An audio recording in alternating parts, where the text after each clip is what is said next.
You never know. I mean, hey, we had some other stuff happen last week that I wasn't expecting. From there, we're going to move on to Michael. Why don't you tell us who you are, who you're playing, and all that loveliness. Hi, my name is Michael Sinclair. I go by Michael, and I'm playing Gervain, who is a human ghost knight fighter, and that's what I'll be playing today. Super excited to be here in this wonderful cast, so looking forward to playing today. Wonderful. Let's jump down to Jim. Tell us about you, Jim, and your PC. Hey, how's it going, everybody? I am Jim Davis of WebDM, and I am here playing Slain, who is a trollkin, a Night Whisper trollkin even. Ranger finds himself on his first rangeabout here in the Margreave, and is currently bandaging his hands from acid burns. So, yeah. All right, and now we have Kai. Hey y'all, I'm Kai, and I'm playing Zira, the halfling sword dancing fighter. Excellent. And joining us hopefully soon is our last player for the evening. That is Jesse. He is playing Maurice, a Gearforged cleric, and he has some pretty interesting traits for that cleric, which we'll be seeing as we progress through this game. But for now, does anyone want to take on the chance to get 2 extra HP, temporary HP added on to their stats? By giving us a nice little summary of the last episode. You up for it, Jim? I think that there are multiple backstage who might have wanted, so I'll just do it in character, and I think maybe we'll just pass it around. So, last we were walking around and taking one of the trails, and there's a lot of leaves and everything, and trees, and we got to the inn there. This is in the middle of the forest, and met up with some new friends, other traveling companions, people that needed a guide in the forest. And I think there was something with, one of the local grandmothers who, she'd like to drink or eat cake or something like that. I didn't really pay much attention to her because I was a little nervous around her, to be honest. But I practiced some of our, my swordsmanship. I got some work to do on my defense, I think, but I'm in good shape. Zira's a really great sparring partner. By the way, you shouldn't underestimate her because of her size, because she's really deadly with that really sharp sword she has. At some point, I forget when, it was after sundown, on my second chicken. That was when they. I don't quite remember the rest of it. Maybe Shrek, do you remember what happened after we ate our appetizers?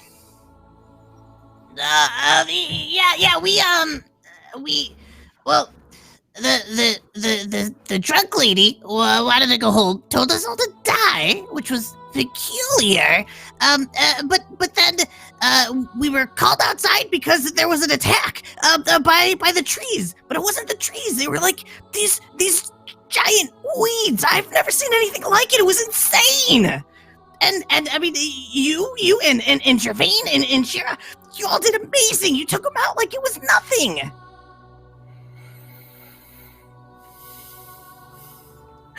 Zira and Gervain, would you like to add anything to this? Get yourself some extra 2 HP for the temporary purposes. Yeah, and then the party decided to figure out where we're going to take a rest for the night. We also got a little info from the innkeeper letting us know that Mama Rihanna's a little crazy and she just gets that way and drinks quite heavily in the inn that she's at. We got 15 gold pieces, I think, from Reruk, and that was a pretty awesome boon to the party. And there was a brother, I think, maybe of the innkeeper, who was trying to make a better man of himself, wanted to better the family, and I think that at that point we were given a little bit of money. So Gervain appreciated that. Okay, little clarification for you. Reurik is not the innkeeper's brother. He is one of the patrons of the inn, and he was talking about his brother, who you have yet to meet. So just to make sure we're not getting lines crossed. Zira, anything else you want to add to our story here? talking to somebody, and I forgot who he was because I didn't write it down. And he was he a vampire? No, the chat thought he was. Yeah, so did I for some reason. He was. The vampire here. Well, I don't remember any vampires. I saw that afterwards. I was cracking up. That's Reork. He was the one you were chatting with right before things were kind of brought around to a close as well. So yes, you had Sir Reork who came in and he was looking for some assistance with his brother's property. He needed some extra hands on deck for that, hence the reason why he is hiring you on. But he said he was going to try and meet you in the morning. However, it might not be until the evening. So I'll tell you what, we'll give you all for today, since it's the 4 of you right now. You'll each get 2 temporary HP. Once you use them up, they don't regenerate, or they're gone by the end of this episode is how that's going to work. And this is something I'll do every single episode. So the one person who gives us the summary will get those 2 extra HP. And, you know, as we trot along, I might expand and enhance, and we'll see what goes on with that one. All right, so if everyone is ready, we're going to pick up with episode 2, Into the Woods. So we have it where it's early morning light. You can hear the birds chirping, and you can hear the dull meanderings and sounds of the early risers and people getting things ready around the tavern area, as well as sort of this little town that's sort of cropped up. It's not a full-fledged town, but there's a couple little things here and there.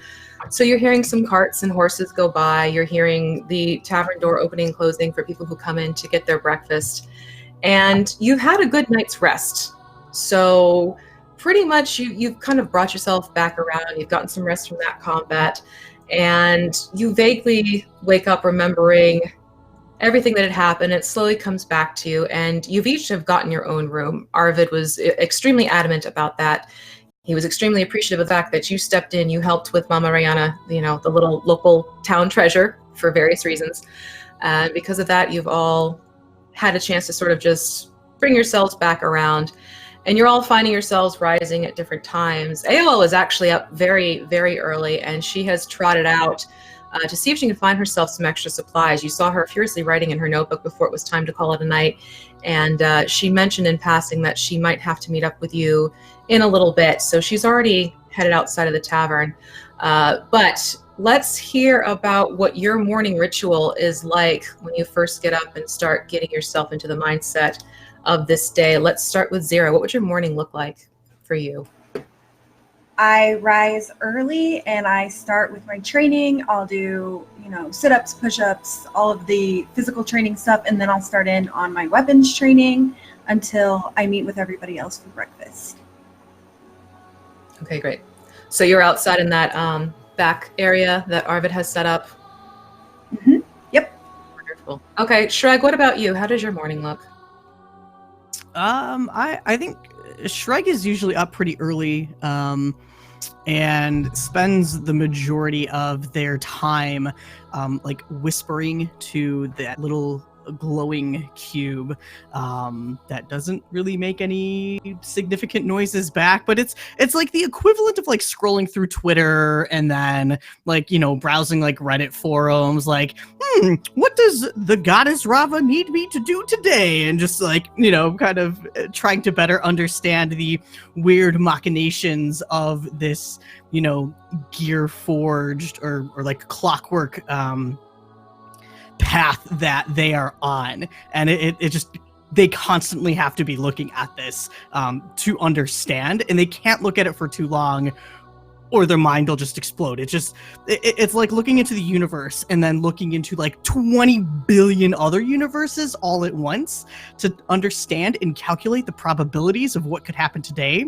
So if Shreg were to go have chicken for breakfast, it could mean the world will end tomorrow. But because in this other universe, Shreg could have pancakes for breakfast and we're going to have a great day. So you could bet Shreg's going to go downstairs and try to get some pancakes for breakfast.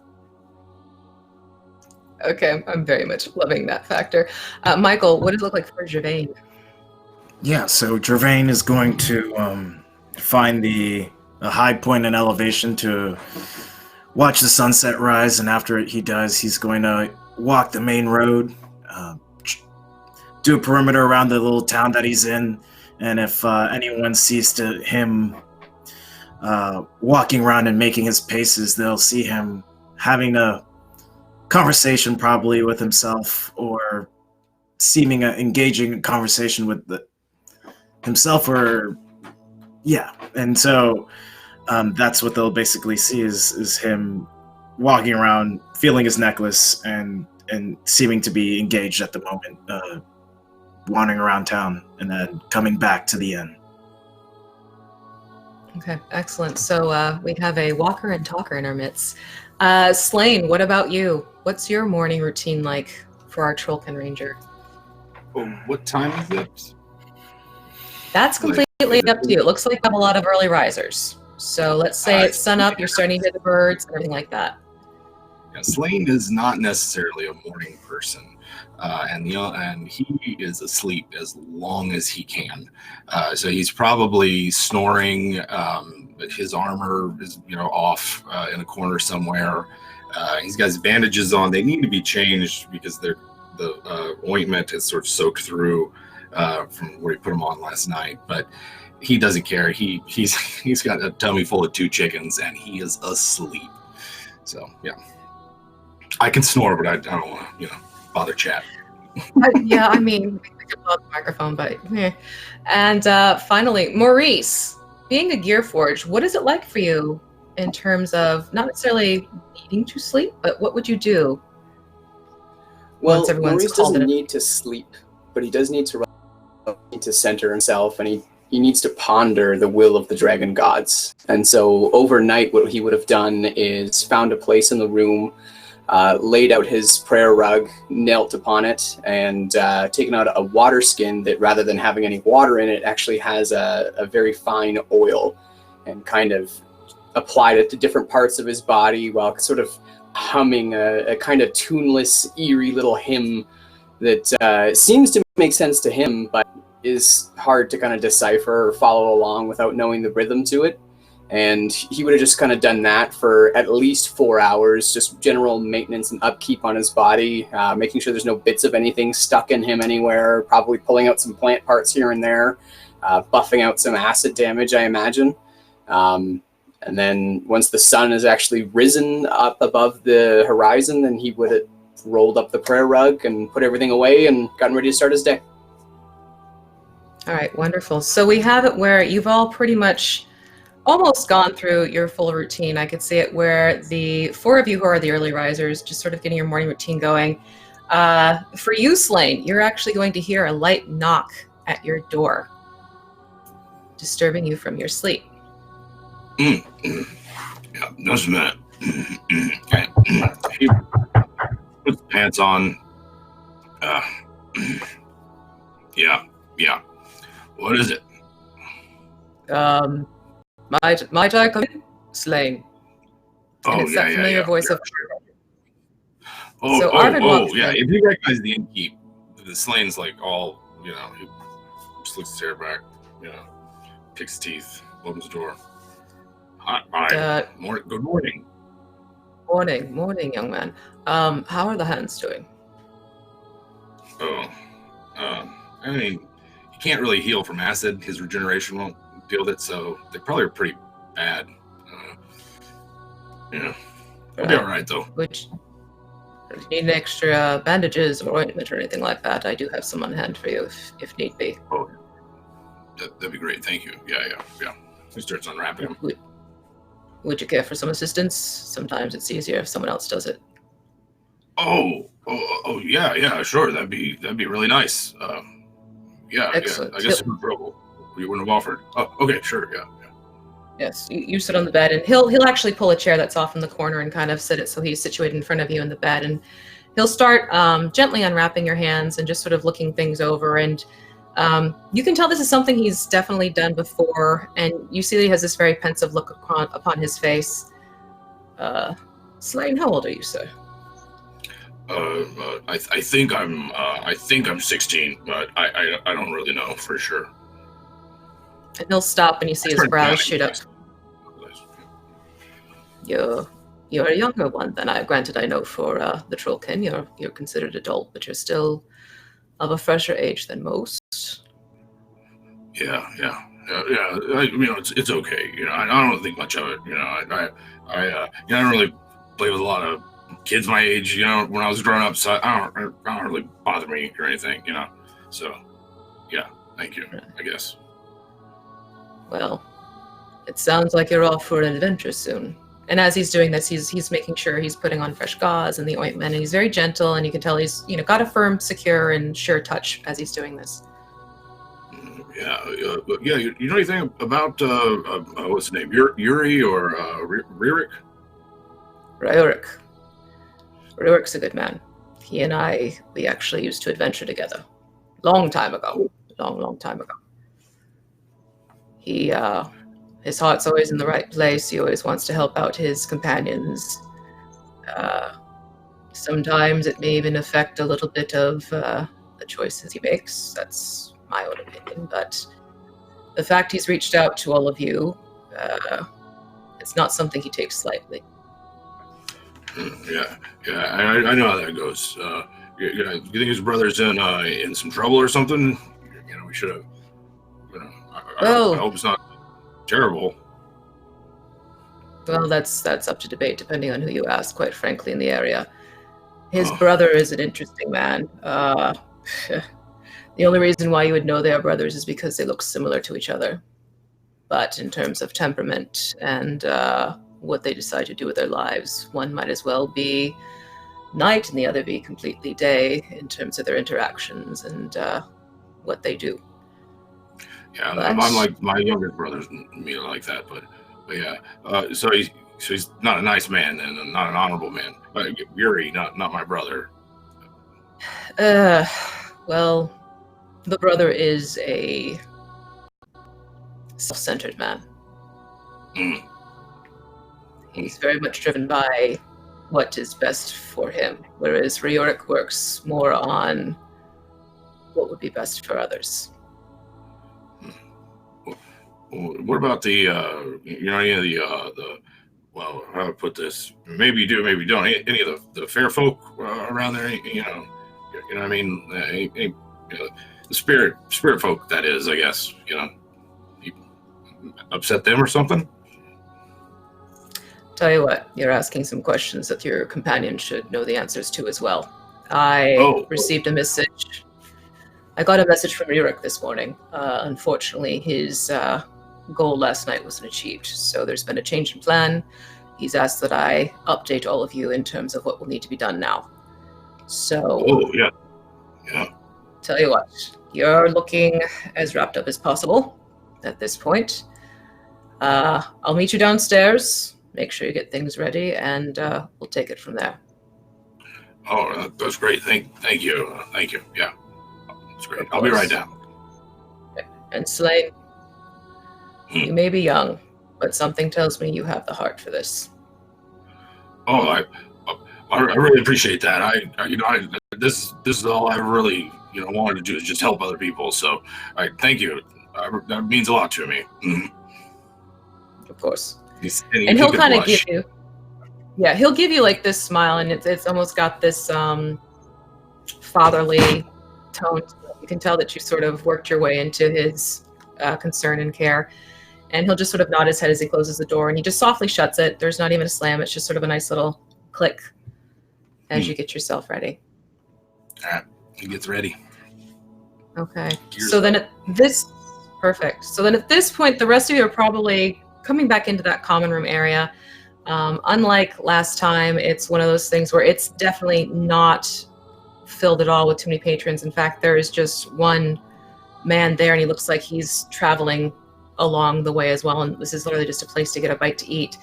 He's got mud on his boots and things like that. He's not bothering to make eye contact, and you can tell that Arvid isn't exactly too concerned about making sure he has a room or anything like that. It's more, did you get everything you needed, and letting him know conditions of the road for travel that day.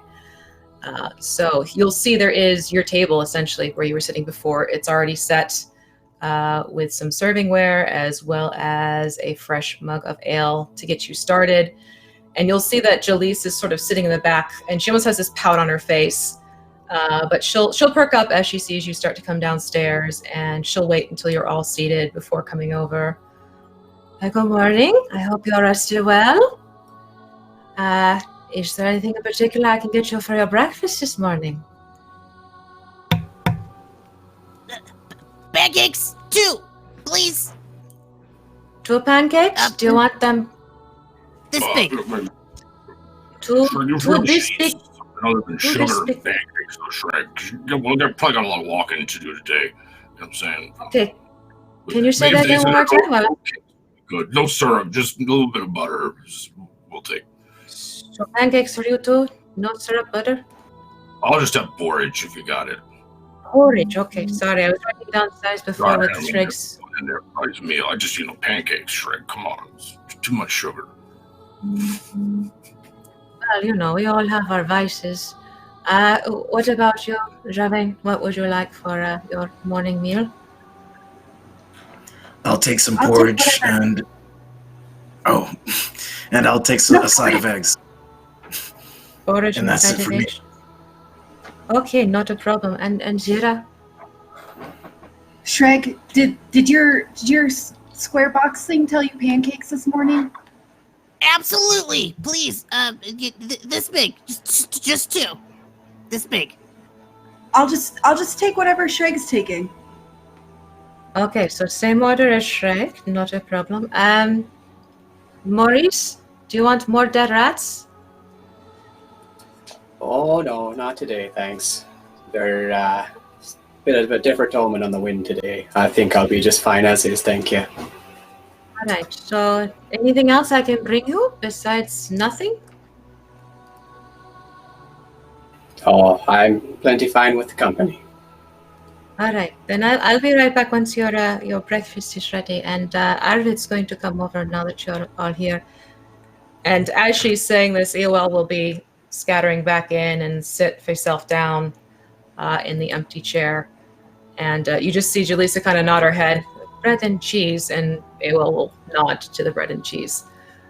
So all 6 of you are basically just sitting there, and Arvid will come over, and he has a rather not troubled, but concerned look on his face. And he'll drag another chair up to the table, and he actually does a thing where the chair is sort of facing the wrong way, and he's straddling it, and he puts his arms on the back of the chair and kind of does a sigh. Right. Well, Yorick, he had hoped he was going to be able to be here before morning's light to pass on some instructions for you. However, one of his runners came this morning, and unfortunately, his plan did not go well according to. So he sent me some information in terms of a rendezvous where he hopes to meet you later this evening. This will mean that it is going to be up to you to make it through certain sections of the wood and get yourself to this location. He did want to make sure that you at least had a better means of finding it. So he passed this along to me, and you can see he's holding something in his hand. And he's going to kind of just sort of look it over, and I'm actually going to roll a d6. And we're going to see who gets this object. So starting from top and around, Shreg, you're 1. Gervain, you're 2. Slain, you are 3. Zira, you are 4. Jesse, 5. And Eowell will be 6.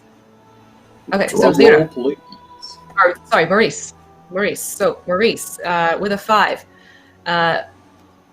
Arvid's going to take a look at this, and he's kind of going to get a sly smile on his face. Well, yeah, I suppose one mechanical device might help out another. And he's going to pass over this compass to you, and it's made out of this very durable metal. And it's got some beautiful engravings on the inside with a compass rose. And as you hold it in your hand, you see it points to north and everything like that.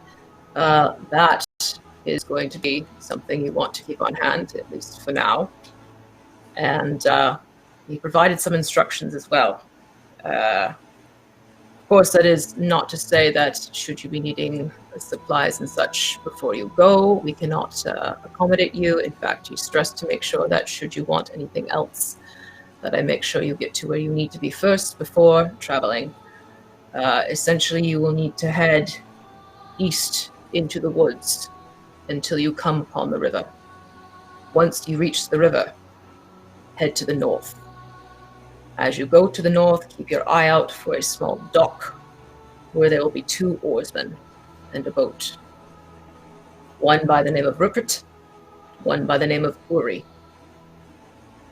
They will be your traveling services, but Uric has left strict instructions to wait for him until he gets there. It should take you about a day's time.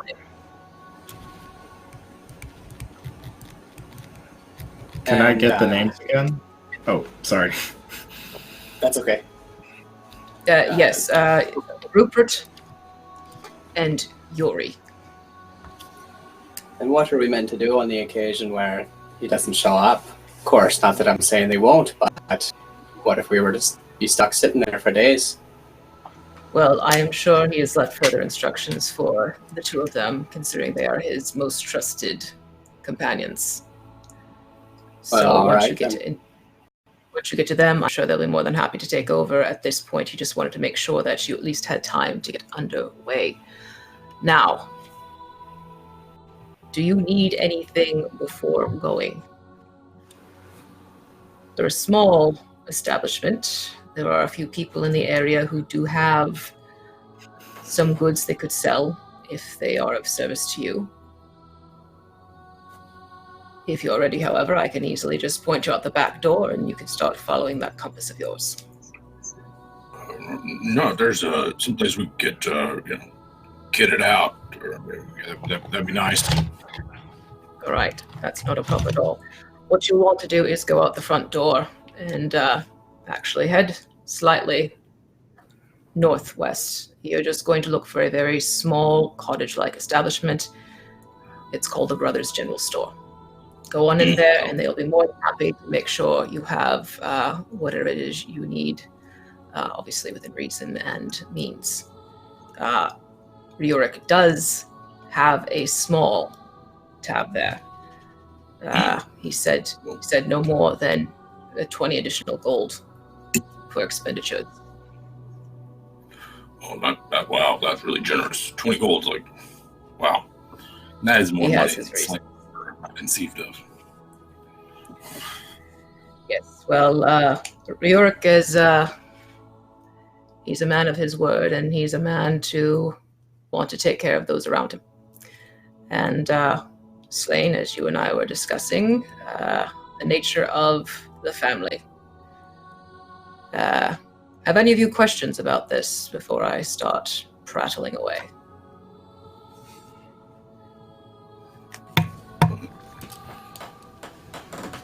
Not me. Rattle away. As I was telling Slane upstairs while helping him with his injuries, Riorik is a man who he and I adventured together. We have many fond memories of battles and quests and such, if you will. His brother, on the other hand, is a man of comfort, a man of self-servicement, a man who likes to feel he is very important. Nikolai is definitely the opposite of his brother.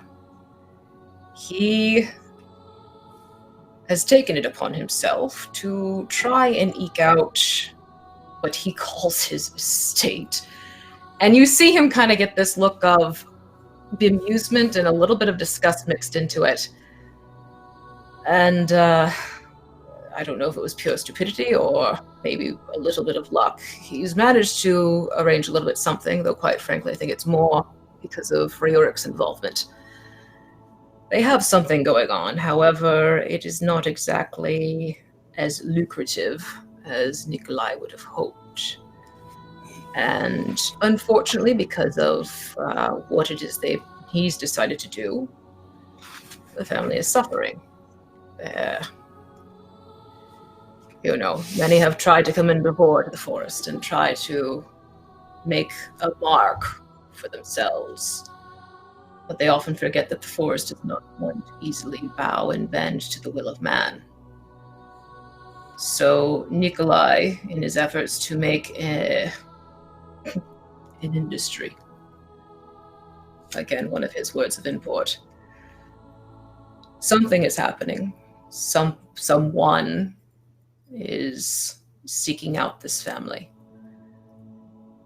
And what started a family of a husband and wife and 3 healthy sons and a young daughter has systematically been reduced to the daughter. It's at this point where Ryurik is highly concerned that his family may not see another generation should his brother continue on this foolhardy path. What he is hoping is that with your help, you can figure out what exactly is happening to the family and quite potentially save the last heir. Oh. Yeah, nothing strange had happened or anything. It seems like people just don't up and disappear like that. They didn't make anybody mad or anything. Well, again, as I said before, many have tried to make something of themselves here. Both have failed. And you'll hear different stories, you'll hear different rumors. Again, Nikolai is so self-absorbed, he just doesn't even seem to chalk it up to much more than bad luck. It's Ryurik who is concerned. It's Ryurik who has his suspicions. But because his brother leans so heavily upon him, his time is limited. Especially now that his brother has it in his head that in order to run this business, it must be done in the cover of night. Hence his concern about getting back in time and leaving at a certain time. Night is his companion, more than anything else. But I will say the most consistent thing about each death of each son, not a single one of them made it to the age of 21. I mean, that's pretty typical for a kobold, to be fair. Yes, but Sounds like a great life. They aren't kobolds. These were young human men, hale and fit, and suddenly lost to the family, under mysterious consequences, each and every single one of them. What is their business? What is their family business that they're into that might get them in all this trouble? I don't suppose you remember the little ditty that Mama was singing last night, do you? No, refresh my memory, please. About a certain fellow named Mikhail, who decided to start chopping the forest down. Well, Nikolai has a very similar idea that he could take the lumber, the vast lumber, sail it downriver and make a profit.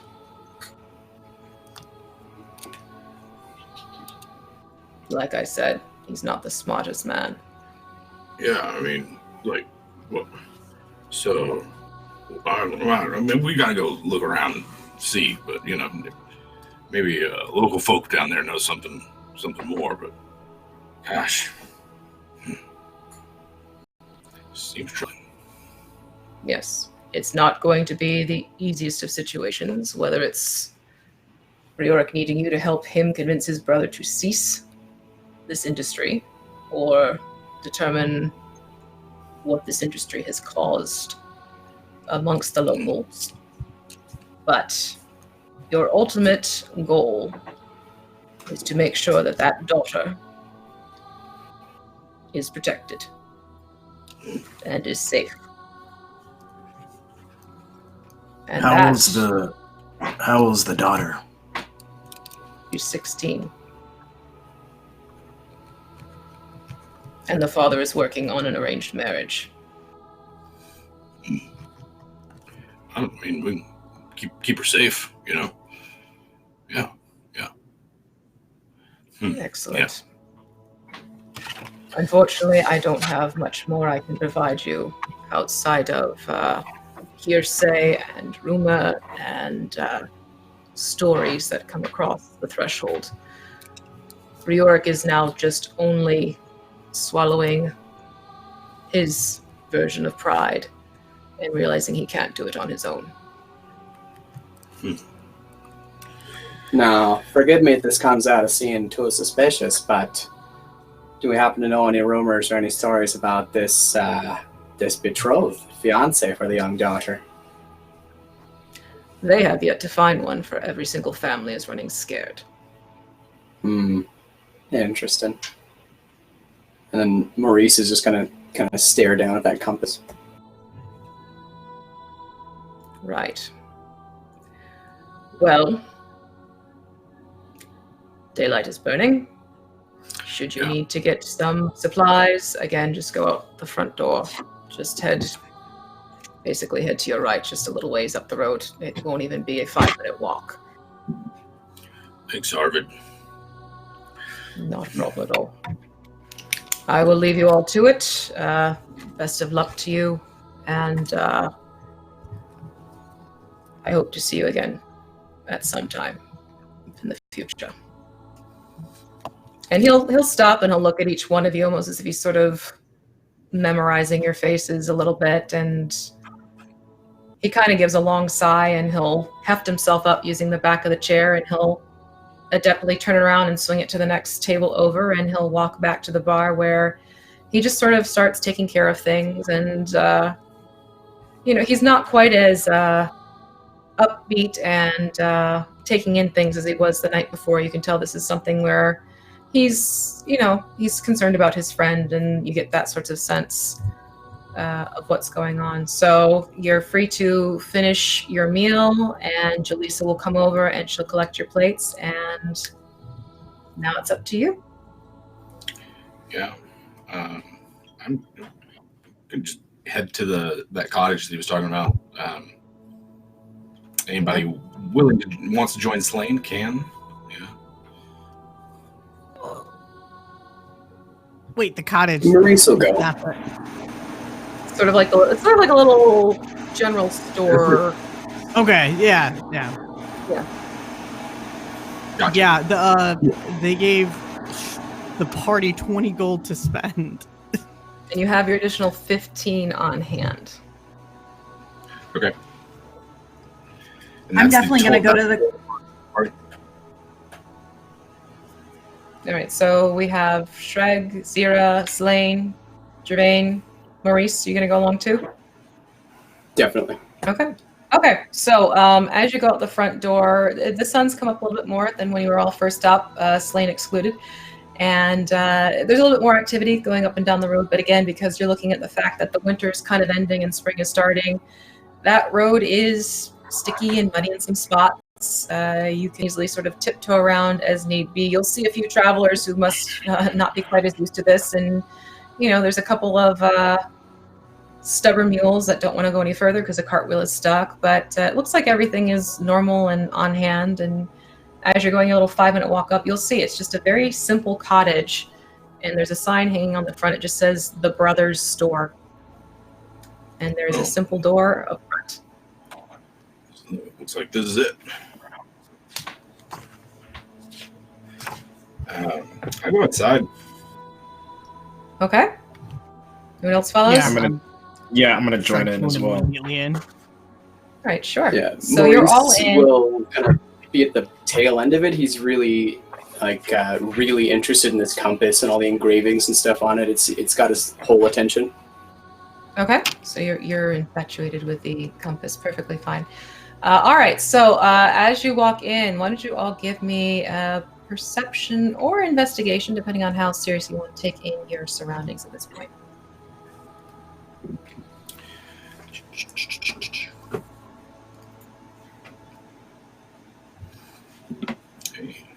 Okay, and then Jesse, you said you're not going to participate because you're looking at the compass, right?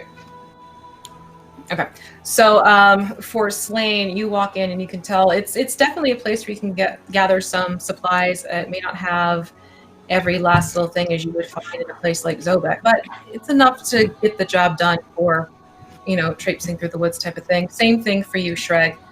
You see, it's enough. It's an established place where there's going to be what you need most likely, but you don't expect the most fanciest of fancy things. Kai, you're probably more walking in and allowing your eyes to adjust because it is a little more dimly lit. And Gervain, same for you. As you walk in, you're just like, that's a store. It's kind of the sense you get. You're not getting the full appearance of that sort of thing. But Slain, you will probably be the first to hear a voice coming from the counter, though you're not seeing anyone. So what it'll be today? What can I help you with? You got any weapons? Is this a weapons store where you can get like spears and axes and things? I'm gonna elbow Slain and be like, and healing potions. Oh, I can make those. You don't have to buy them. You can make those? Yeah. I mean, and if you have any what else do we like? Supplies. Slain is not a face guy, and he finds himself increasingly stammered as he's forced to talk to a stranger. You're not seeing anyone yet. That's it. You're hearing a voice, but you're not seeing anyone. I can't see a ghost. I don't know. Is there someone behind the counter? Like if Slain peeks over. Well, you can actually hear. You'll hear. What did he want? He said they're looking for supplies. Well, it's a store, isn't it? Why? Of course we have supplies. What other things can happen? Well, you never know. They might just be checking for something in particular. One moment. And you hear this dragging of wood, and all of a sudden up pops this dwarf with this crazy maniacal tuft of blonde hair and a very thick beard and these big bright blue eyes. Good morning, folks. I'm Morty. Nice to meet you. And then as Morty is introducing himself, you hear again more wood, something being dragged across the wooden floor. And this time you hear, and up pops another dwarf with a bright, crazy, chaotic tuft of blonde hair and a big blonde beard and bright blue eyes. Yeah, and I'm Manny. What do you want? And you have two identical twin brothers of Morty and Manny at the brothers' store. Slane's gonna try to make himself scarce. He doesn't know much about dwarves other than they hate trollkin, and so he's like, I don't. Oh, really sorry. I'm gonna go. Maurice, come in real quick. And he's like, if there's a shield on the wall or something, he might. I don't know. But right now he's embarrassed. Okay. All right, so you'll see Manny kind of quirks his eyebrow, like, yeah, good friends, you just go ahead and you run your way off. That's fine. It's typical. And you'll see Morty kind of elbowing, like, hey, customer's a customer. Spending money, you never know. We've had this conversation before. We don't exactly get a lot of folk coming in all the time, and you got to accept the folk that walk in through the door, right, man? You're the one who wants to make the money. Come on, you got to work with the people, not growl at the people. Yeah, all right. So, what can we do you for? Zira's gonna jump on the counter and like sit on it just because she wants to be eye level with more people. And I think we want some stuff, but I'm not Slain. Where are you going? What? Oh, I was looking for some weapons and a shield. I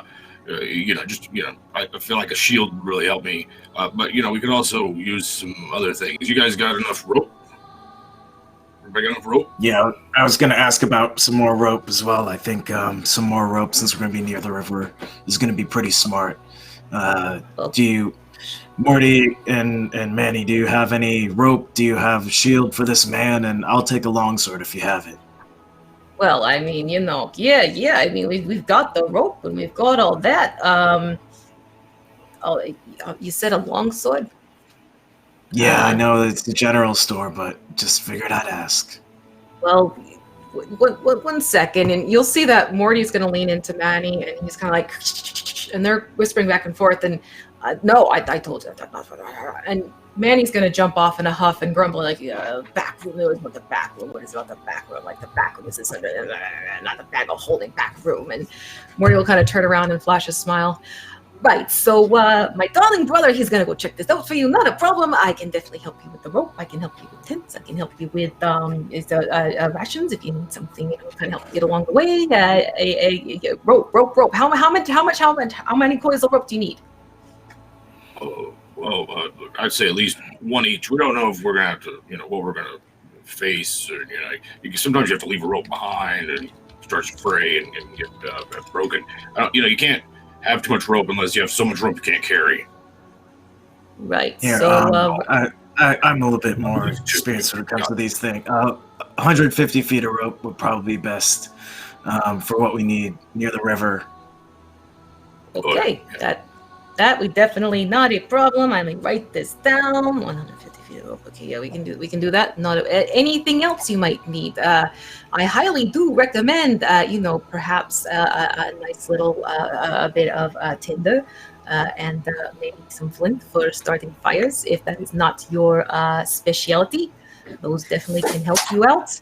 However, if you're the type who can, snap the fingers and away we go, well, then maybe not so much. Oh, I did find, magnifying glasses are good for that too, although you need the sunshine for that. So if it's at night, maybe that's not the best idea. But anyways, I digress. Any other basic supplies you might feel, perhaps a lantern, some oil, and he'll look over at Maurice. Perhaps lots of oil. Anything, just let me know. I'll see what we have here. It's basics, and we'll see if all there's those anything sound else. great. Yeah, let's get the tinder. Let's get the little bit of the oil, and I'll take a lantern. I actually don't have one and didn't need one for a long time, but it seems like I'm in need of one now. So. Okay, so let's see. So one lantern. What do you say? Like two flasks of oil, maybe for your friend. It might be helpful. Yeah, that sounds great. Make it 3. Make it 3. Get 3 flasks of oil. Still staring down at the compass, Maurice is kind of watching it spin, and then without looking up, he's just going to say, "You got any nets?" And a net? I mean, she hasn't been through here in a few days. So. Oh! No. Nets! Nets. That's right. Yes. You never know what you need to trap or catch or the netting restrain. for the land animals, or the netting for the fishing animals? Tell you what, I'm more concerned about being able to use it on the land than I am in the water. Let's make it not the fishing type. Not a fishing net. So, and one net, not fishing. Okay. Let's see here. And anything else you can think of while you folks are here? So I think Shreg's gonna come up and as everybody's kind of like having this conversation, Shreg has been just like bouncing back and forth between the store and just stocking up like their robes with just a bunch of items that like they can't even see over them anymore, and just kind of like comes scampering over to the countertop and has to try to like push some of them out onto the table, and then eventually dumping the rest of them. One bell, a block and tackle, a bucket, a bag of caltrops, ball bearings bag, which has 1,000 ball bearings in them. 4 candles, a couple pieces of chalk, a crowbar. I mean, like, and the list is just gonna go on and on, like super specific stuff of things that they probably don't need, but you never know. Well, Like, you are like a very weird you're stuff. a very eager shopper. All right. Look Well, at I want to you're make sure looking at- that we have 20 gold's worth of stuff. Hey, Manny, we got ourselves a prankster out here. And you'll hear more grumbling coming from the back. I mean, I can take a look here and let you know exactly how much you're looking at here, kiddo. But I can tell you right now, this is more than 20. Perhaps you need to par this down to what exactly you essentially need. And I think I'll take 3 small game traps and 1 big game trap if you have it, and that'd probably be it for me. Okay, so 3 of the small ones and then a bigger one. So, hate to break it to you, kiddo, you're looking at 20 right there. These are very finely made traps.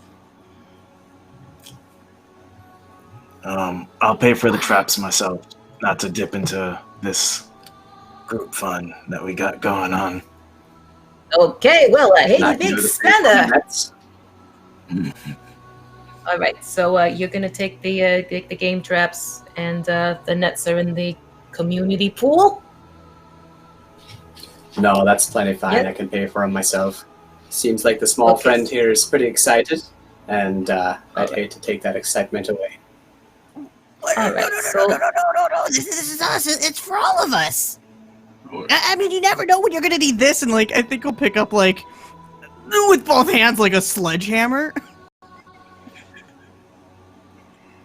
I'm just looking at carry the all equipment this. in D&D, like, it's right up That there. is not for sale. That is mine. I was fixing something, and he'll pull the hammer back, and that toolbox is not for sale. That was a repairment. All right, so no sledgehammer. Okay, so the two nets here. And all right, so from you, good sir, that's going to be 20 for your 4 traps. And then the 2 nets here, we're looking at you know what? Tell you what, let's make it 15 for you. We'll do a little, since you're spending. This is good. We'll do it 15 for you for the traps, and let's do a 7 for the 2 nets. Mighty kind of you. And then Maurice will put the coins on the counter. And you'll see he kind of like rubs his hands eagerly, and you hear Manny going like, "Was that coin I heard on the countertop?" Yeah, we got the coin.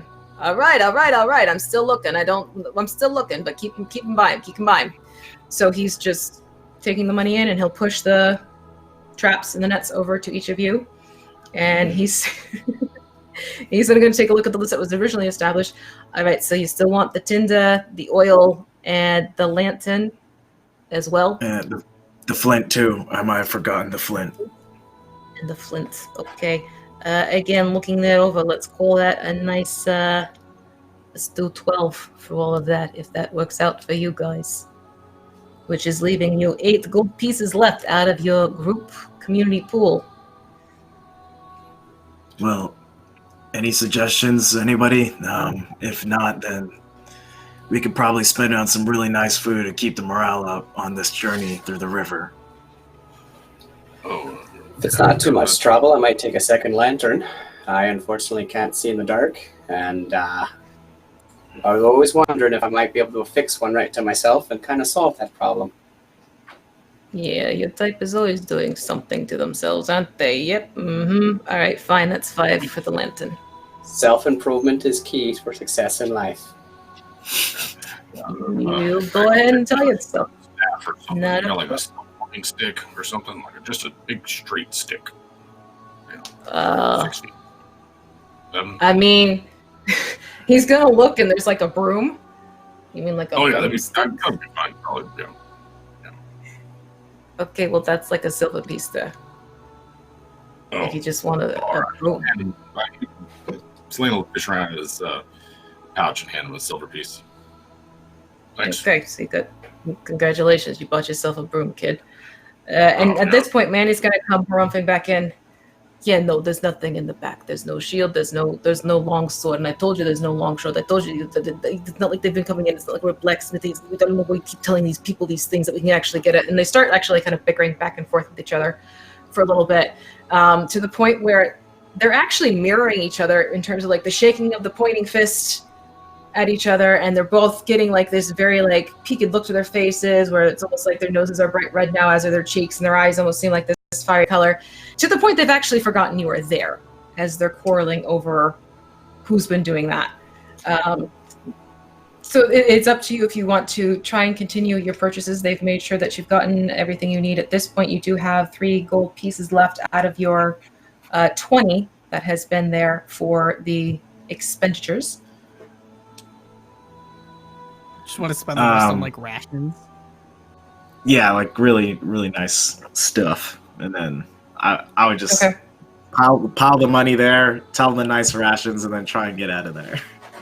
Okay, so if you said the word rations, you'll see Morty kind of put up his hand while he's still fighting with Manny, and out will pop the rations that will fit the gold pieces that you've put on the countertop, and then away the gold will go. And he's still pushing this over, and he's still arguing with Manny. And Manny, at this point, he's not even looking at any of you.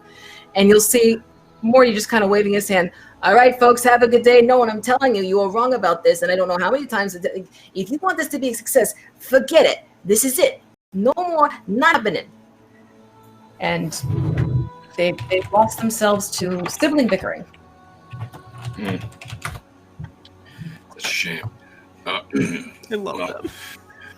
All right, well, load it all up and get to walking, I guess. I mean, anything else we need to do around while we're here before we set out?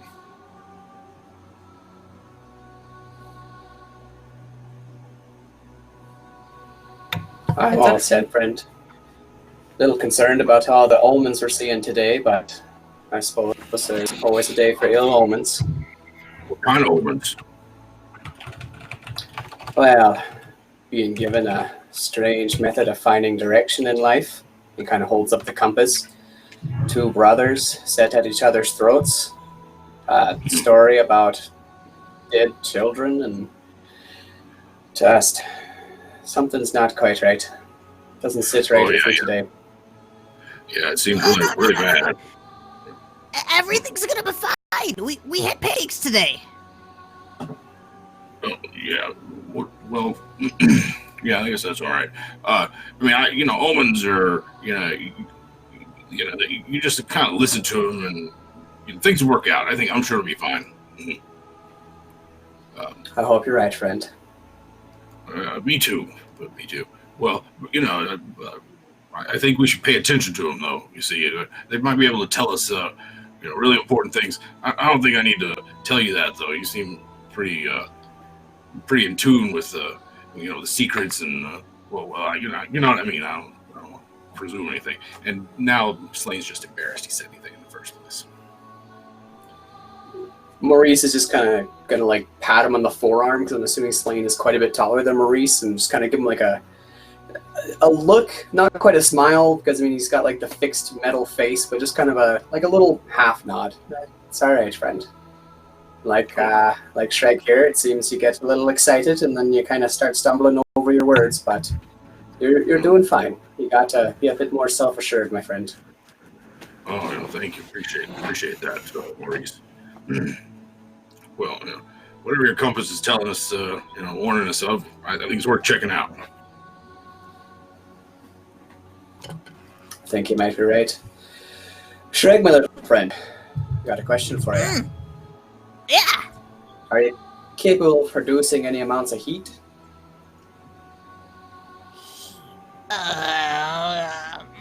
And they kind of scramble around and pull out a flint and piece of flint.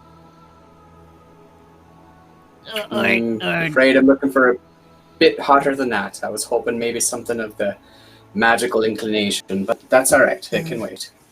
I can do this. And snaps their claw and with prestidigitation, just little tiny flame in between the two fingers. Like this?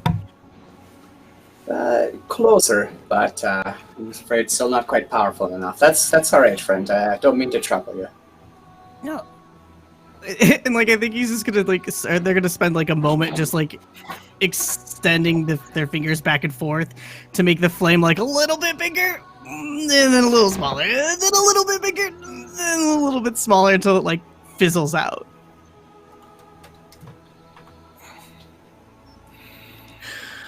Okay, so at this point, if you recall, Arvid had given you directions in terms of where you would first need to go to get to this meeting place. So are you going to start doing such, or anything else you want to do while you're still kind of in this small little bit of civilization around the eye of the forest inn? No, refill your water skins from the well, and you should set out. Okay, so let's say that you've taken the time and you've gotten all your supplies pulled together. You're making sure your packs are ready to go.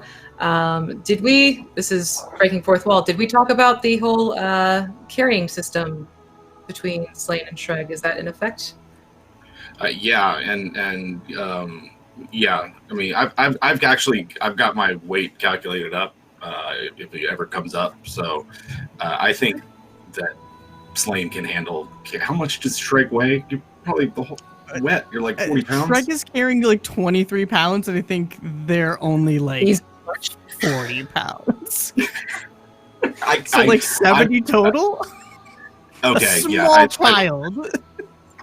Yeah, I don't think that should be a problem. I'll look it up just to be sure, though, just so that it's like he's way down. But I don't think it should. Sure. Okay, so why don't you describe to all of us what this system that the two of you have established since you've met, you've had some time together. What's going on here in terms of preparing things? Yeah, so Slane takes out. He's got a pack, like a traveling pack, that he keeps most of it in. Pots and pans and his bedroll, that kind of thing. And around it is like this, I guess, branch and vine like wicker frame thing.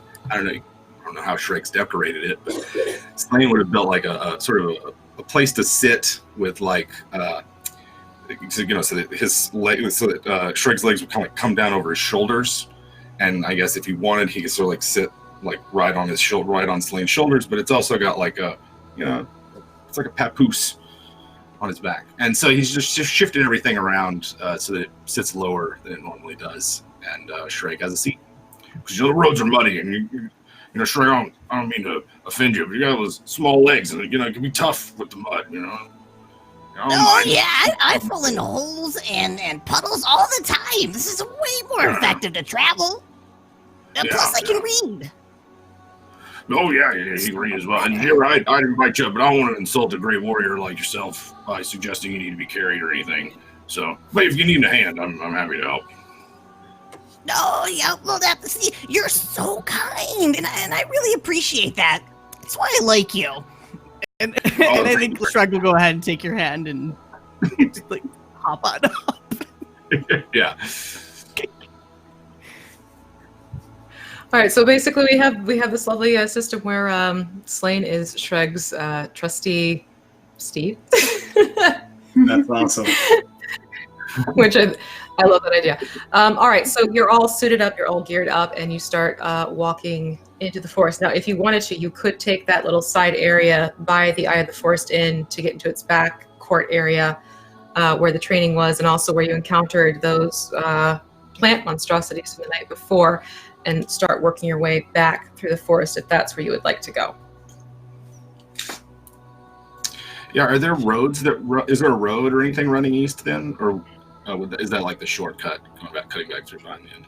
It's more the shortcut cutting through the woods itself. You have the Great Northern Road that cuts up. The only thing is you're not going to sure to cut east to head into the forest to catch this spot up along the river. Gotcha. Okay. Yeah, well, if there's no way to go along a road, then we'll go the way Arvid suggested. East till we hit the river, and north. Okay, great. So as you're making your way into the back, you are going to notice that Maurice, you did set fire to these two creatures last night, correct? With Sacred Flame. Yes. So you're going to notice that there are these two. It's not so much carcasses. It looks like someone over roasted their vegetables, for a very much lack of a better description. So you'll see these charred vegetable-like remnants, and you're also going to notice that the surrounding ground has also taken some charring as well. And I'd like you all to I'd like you all to give let's do insight as you're looking upon this. Okay. So then for Gervain, as you're taking this in, you're kind of getting this sense that it's not so much that you see anyone or hear anyone, but you've got this feeling like someone or something is keeping a very firm eye on you. Like you can't shake this feeling of being watched and of being observed. For Zira, you have almost like you could hear this whispering sensation, like someone's kind of whispering in your ear. You can't quite figure out what's happening or hear words, but you almost have like this sense of you need to be on the alert, you need to be careful after gazing upon this damaged area of the forest. Jesse, similar thing for you. You're kind of getting a sense that perhaps that you need to be on guard, that there might be something else that is coming into play. You can't quite pinpoint what. You just know that it's not exactly the best sensation that you're picking up, and it's definitely not one of your many gods either. This is separate. This is something different. For Streg, you're just loving the ride. You're up there reading your book. You're smiling. You have this grand old view. Yep, it's wonderful. It's great. Nothing seems amiss. It's a beautiful morning. For Slain, however, as you're walking, you're going to get this sensation almost of that cinematic technique where the camera's panning out but panning in at the same time thing for you. As you focus in on this thing, it's almost like this blighted area of the ground, because the damage from the battle last night is coming into stronger focus as the rest of this woodland sort of blurs away. And it's almost like you can hear someone whispering in your ear, take better care. Watch what you do. And then as soon as you hear that, everything snaps back into how it should be. It's not this bizarre focus that you're initially getting. And this is something that's happening to all of you, and it's up to you if you want to share that information, but it's not something that would have been done audibly or visually for anyone else. Yeah, Day of ill omens indeed. Yeah, that was a big one. You think we need to get rid of these before we go?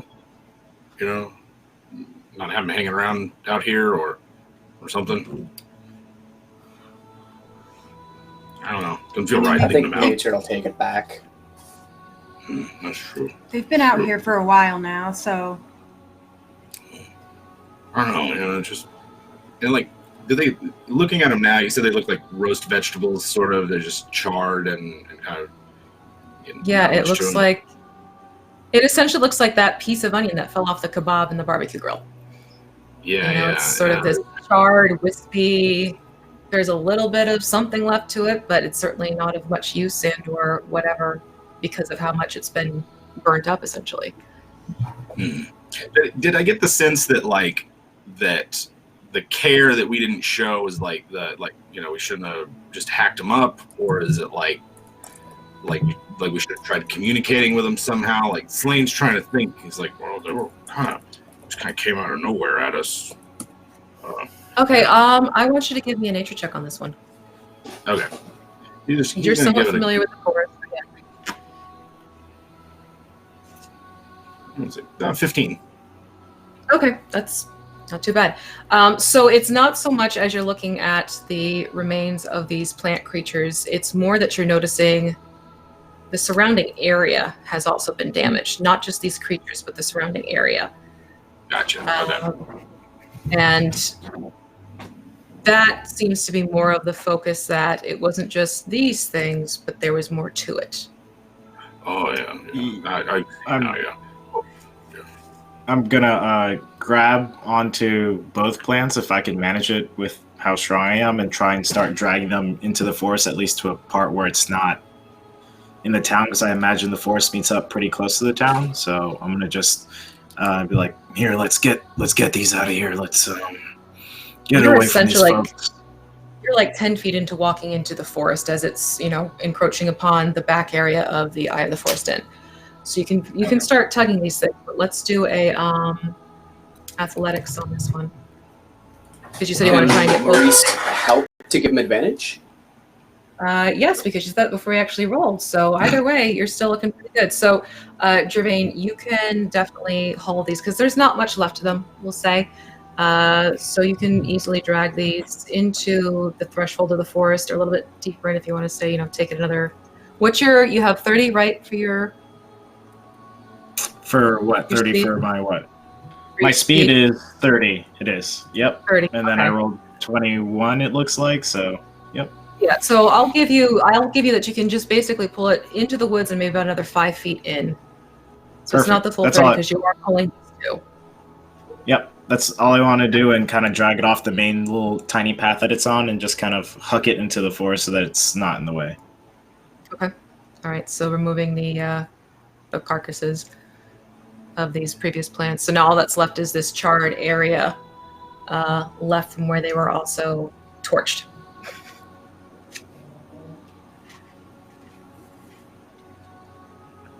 Well, you guys want to push forward now that we took out the trash per se? Yeah. Let's get moving. I'll head up in the front. Try that again? I said the other day, friend. Let's. Oh, I'm sorry. You go ahead. I was just saying I'll be in the front to lead the party. Okay, so we got a marching order. So Gervain. Maurice, what were you going to say? And then seeing Gervain take the lead, Maurice will say, "What was it you said the other day, friend? Let's go acquire some poultry, shall we?" And then he'll go and walk beside Gervain. Oh, yeah. So we have Gervain. Something like that. That works for me. Sure. All right, and Aol will probably insert herself behind you, Gervain. That seems to be where she seems most comfortable at this time. And she's been quiet. She's sort of like taking notes and taking in everything, very studious.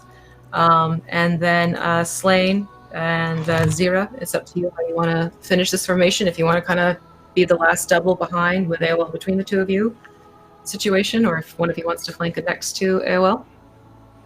Zira's going to go next to AOL because she's still curious about the two in the front, specifically Maurice, because she hasn't seen anyone like him.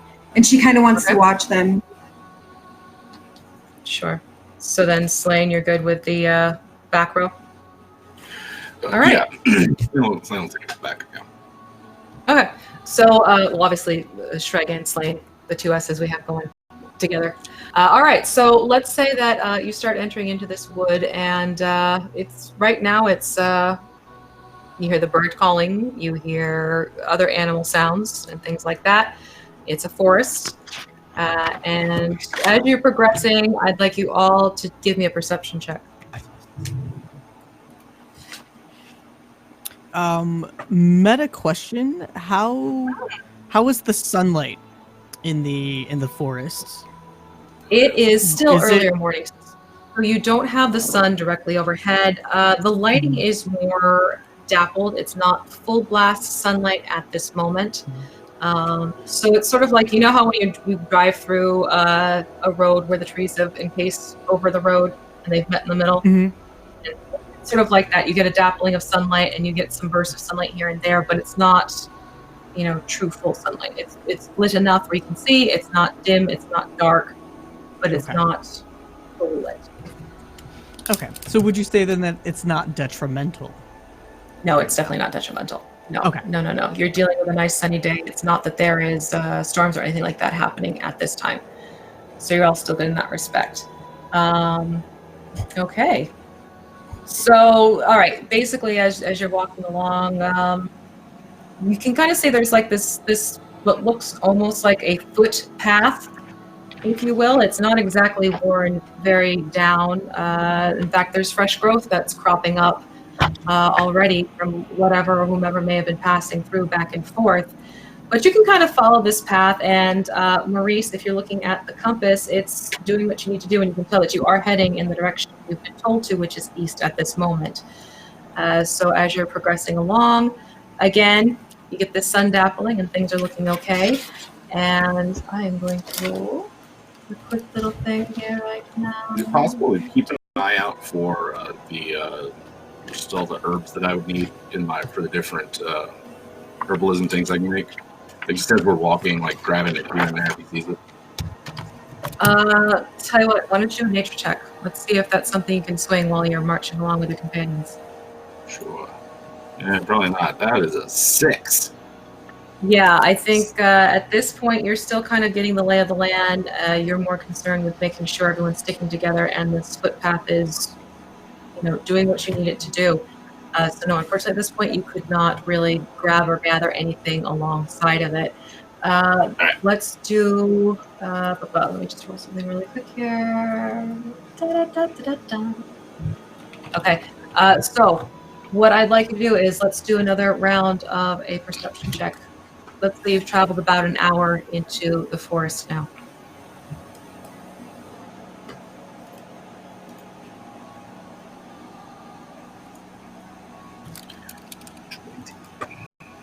Good.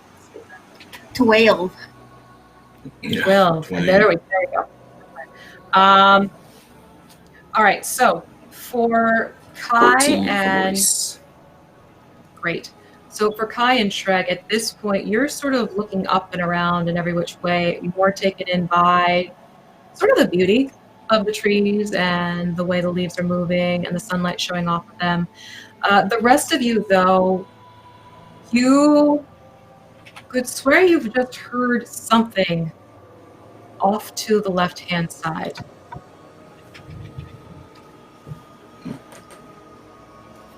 You're not quite sure what, but you can tell it's not the normal sound you've been hearing as you've been traveling for about an hour through this forest. It sounded a little bit more out of place from what you're currently used to. Oh. We should stop. If we stay still for a minute, does it keep moving or is it stop moving? Investigation. Do investigation now that you've stopped to take some time and actually look into it. If anyone wants to help Slane with this, by all means, and he can get disadvantage, or not. I can get advantage, not disadvantage.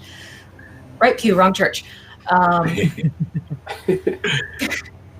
Very wrong church. I have a higher vantage point. Shrug would help. Like, especially if Slane said, let's stop. Like, ooh, why? Yeah, okay, so since you have Shrek also... Hey, actually, you might be in a better position.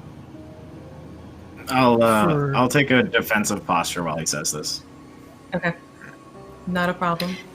Since I'm not really paying attention, when we come to the stop, I want to like subtly kick a rock at the back of Maurice's leg to hear if it's empty or not. Yes. It would make a solid like thunk. Like all right, no, we're gonna see if this actually happens. I want a sleight of hand on that little kick. Yes. Amazing. 20. Nice. I love it when the dice play with this. So yeah, Zira, as you're going to kick this rock, what is it you are doing so that no one is seeing this happen? I just kind of want to like with my toe kind of flip it up to hit the back of his leg and listen really closely to hear if I feel like there might be a person inside of him or if he's just like armor, because I've never encountered anything like him, so I don't know. And then also like kind of just watch him to see if he reacts. Okay, so how big is the pebble? Like quarter size, maybe just tiny bit bigger. It's like a marble made of stone, just like. Yeah.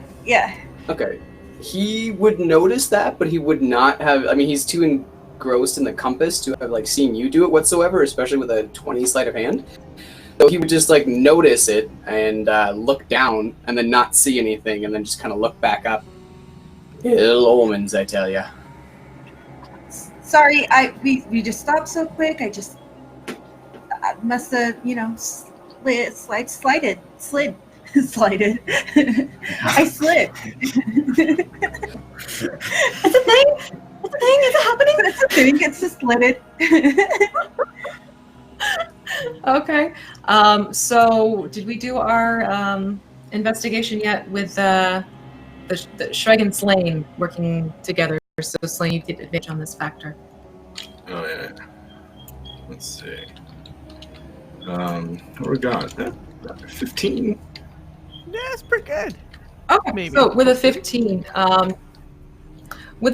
you are going to notice that while the trees are blowing in the breeze and everything like that, there's actually this one area, again, up towards the left-hand side, probably about, maybe another 30 feet further down, deeper in.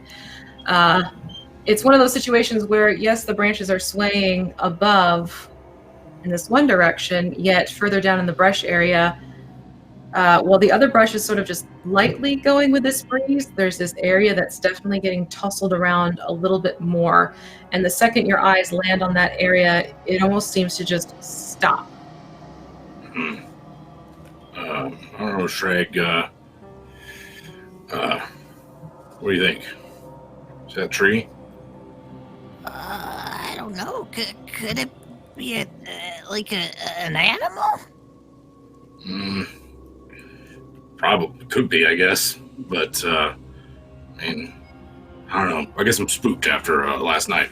I don't see anything though. Maybe it's another. I don't think it's another one of those plant things, do you? It doesn't look like one of those. Like all the vegetation around here looks normal, right? Mm-hmm. It's basically you have your classic trees, maples, oaks, asps, things like that, or ash. You also have just basic brush growth. So there's some grassy type of growth. You have more of just sort of like the classic deciduous type of variations. There's nothing that's screaming, big purple petals or anything like that. Mm-hmm. Slane doesn't want to call out to anything, and if there's nothing like jumps out at him, he's gonna slowly back away and just come back to the group. I don't know what it is. Could be something that's following us. Could just be something that wants to be left alone.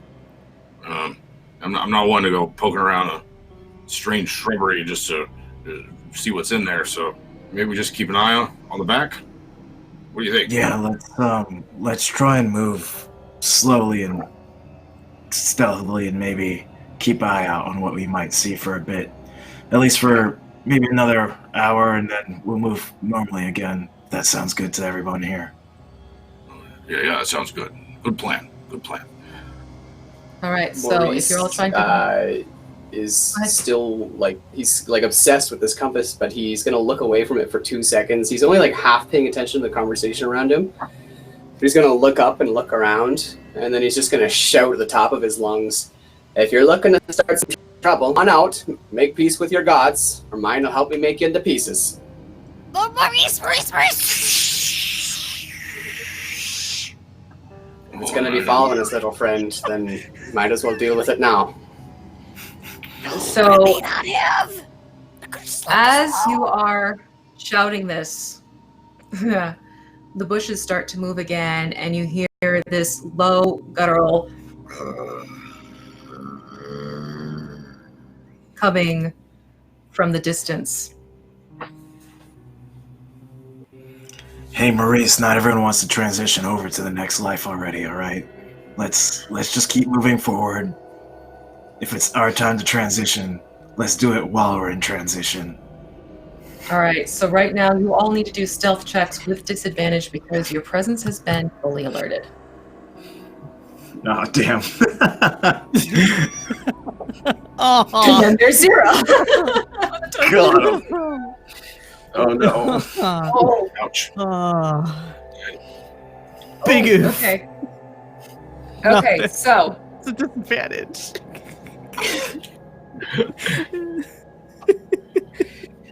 Okay, so I'm you gonna all- dismantle you, Maurice. you all start trying to do this tiptoeing factor. I'm almost like, my husband is doing the Scooby-Doo tiptoe. So yeah, you're doing the Scooby-Doo tiptoe across the way. And Maurice, let me take a look here. Who had the... So actually it would have been Kai. As you are trying to quietly go through, your foot finds a stick that you can almost swear hadn't been there a second before. And as your foot hits this stick, you hear that, and it almost seems to reverberate through the forest, again, unexpectedly. So you are now probably about 20 feet away based upon this quick little tiptoe of 10 feet. And the bushes are now picking up their motion and everything like that.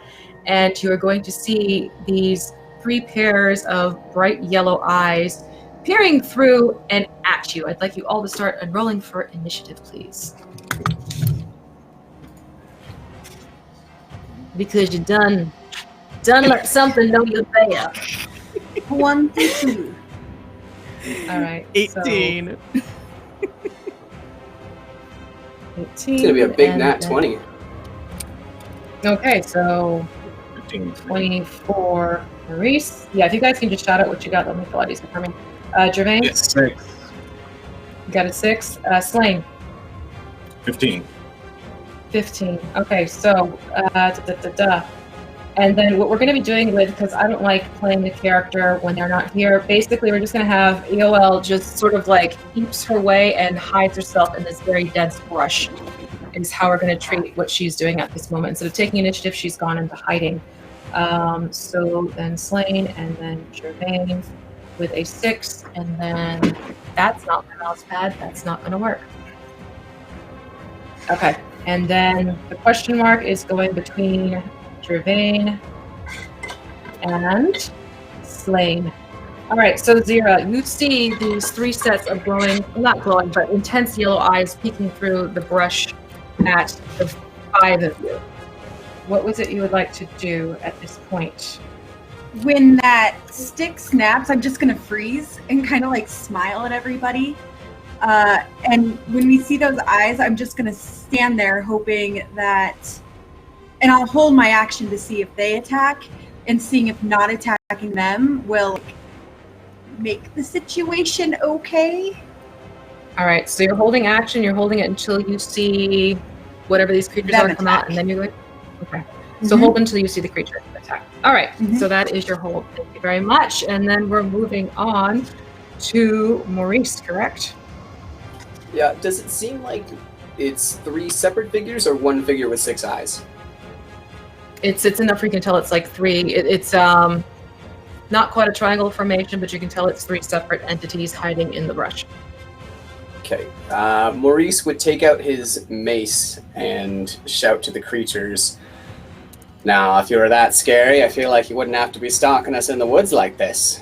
Maybe you should step forward, unless you're worried about getting stepped on." And that's going to be Vicious Mockery on the lead one. So it needs to do a Wisdom save. Wisdom save. All right, give me just a second to get the roller back up. Da-da.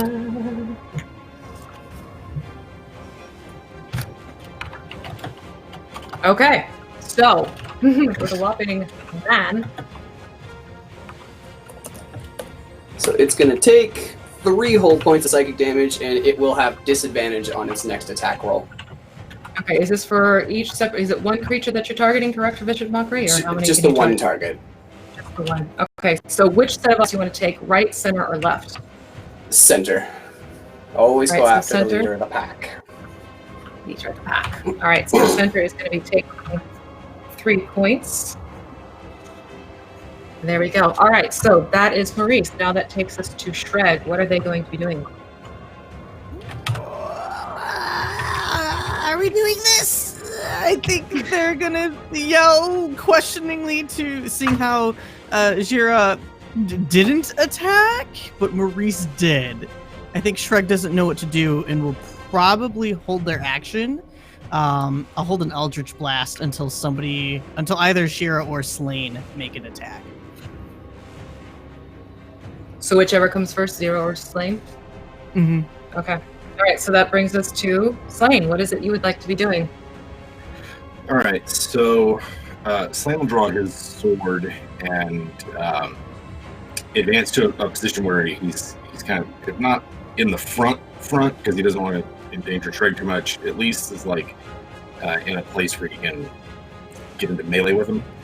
And he's kind of like everybody else. He's waiting for them to show their face, mostly because he's like super worried about like fighting something that might be a friend, and so is waiting to see who it is that's in the bushes, who's got those eyes.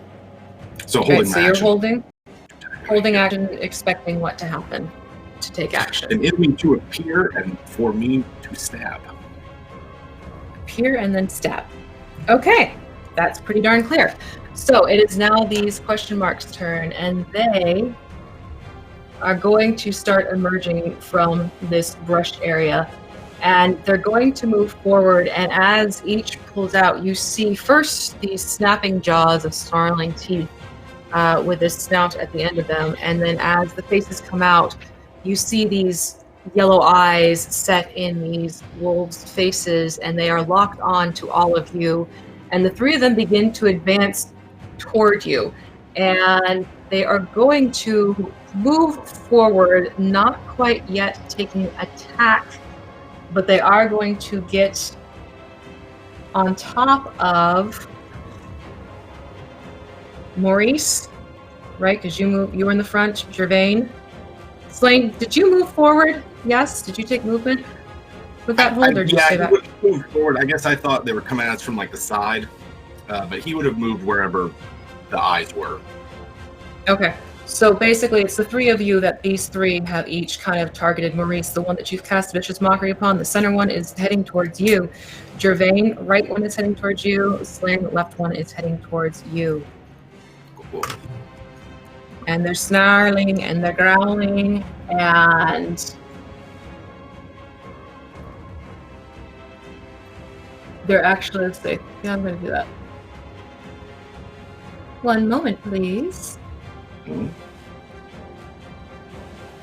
You can see they're kind of playing the same game. It's the first one stops and it's looking at all of you, and it's almost like they're expecting one of you to make the first move. So they're taking a environment as well. So they've stopped probably about 10 feet in front of you.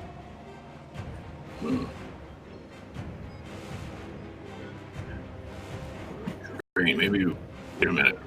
Might be able to just walk away. Give him food. All right, Gervain, that leaves it to you now. You're up in this round. Yep.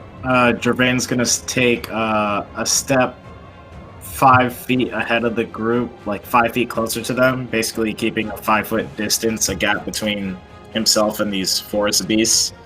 And maybe whichever side of the road, if we have some room, I'm gonna try and move my hand to have the group go around me, and I'm gonna try and essentially cordon them off so the group can go around, because they haven't attacked us yet. So I'm basically just trying to get in front of them and maybe have the group sneak by. So, right. Hey, I agree. Oh, go ahead. Yeah.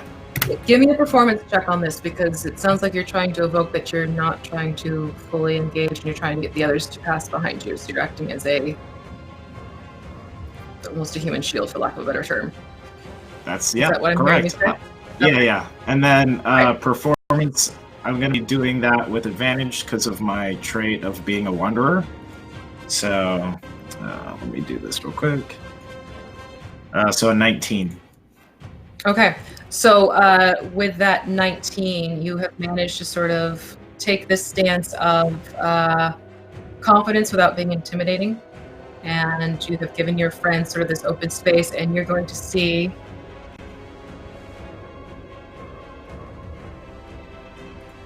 all right, so at most, the leader of the pack, it's going to have its hackles raised and it's growling still. The other two are still sort of looking towards this middle one, taking cue, but they have not done anything further. All right.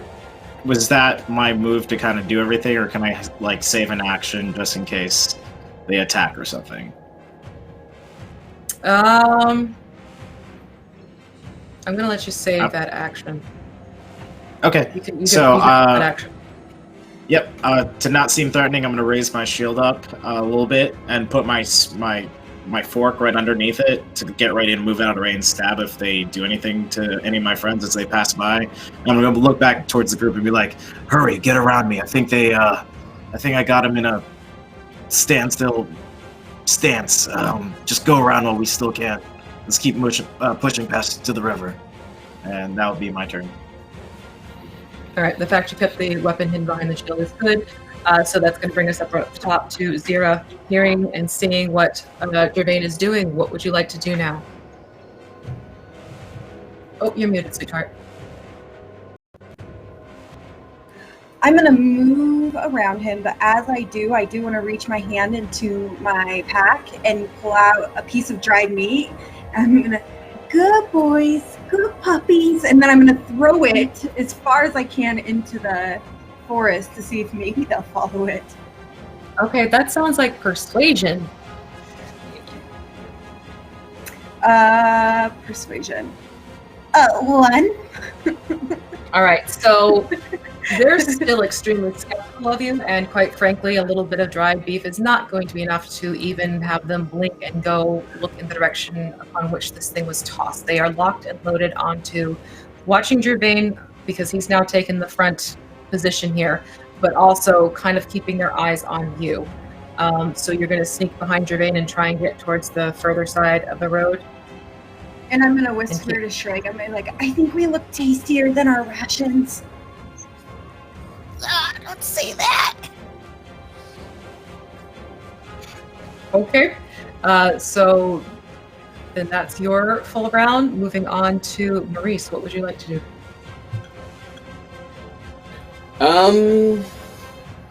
Maurice is not in an ideal state of mind. There's too many omens today. It's all adding up to just a bad time, and he doesn't know if this is it or what, but he's on edge. So he's got the mace out, and he's just gonna kind of start ranting. I know my path, creatures of the forest. I'm walking it now. If you intend to stop me, then you best do it. Otherwise, get out of my way. And that's going to be Bane on all 3 of them. Bane on all 3, all right. So what do I need? Do I need to roll for that, correct? That is a... Yeah, that is a wisdom save, I believe. I'll double check that. Okay. No, they got a 10. Okay, so they all failed Bane, and so whenever they try to attack or saving throw, they need to subtract a d4 from it. Right. It's the 1d4. Okay, Yeah. so and they are the all... leader is still at disadvantage for its attack. Or no, sorry, that ends after its turn if it doesn't attack, so yeah. Okay, so they are all Bane though, so that is a d4 off their rolls. Okay, so Shreg, you're on Slane's back still. Is there anything you want to do from this after Maurice having taken further action against these? Is that so? What does it look like when you cast Bane? So Bane is a lot of his spells that are just verbal are honestly just him like talking, ranting, raving, and he kind of like seems to glow or shine a little bit.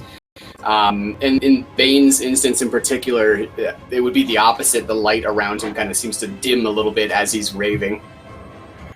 Very much the fire and brimstone preacher kind of deal. Okay. Man.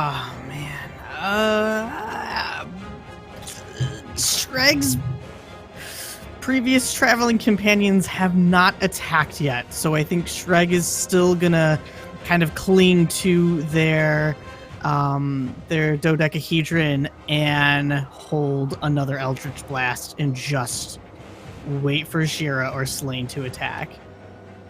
Okay, so obviously still looking to they're not going to move, so. Right. So that brings us then to Slane. We've just seen Maurice do something, and it has affected these creatures. Yeah. You see Gervain trying to get you out of there.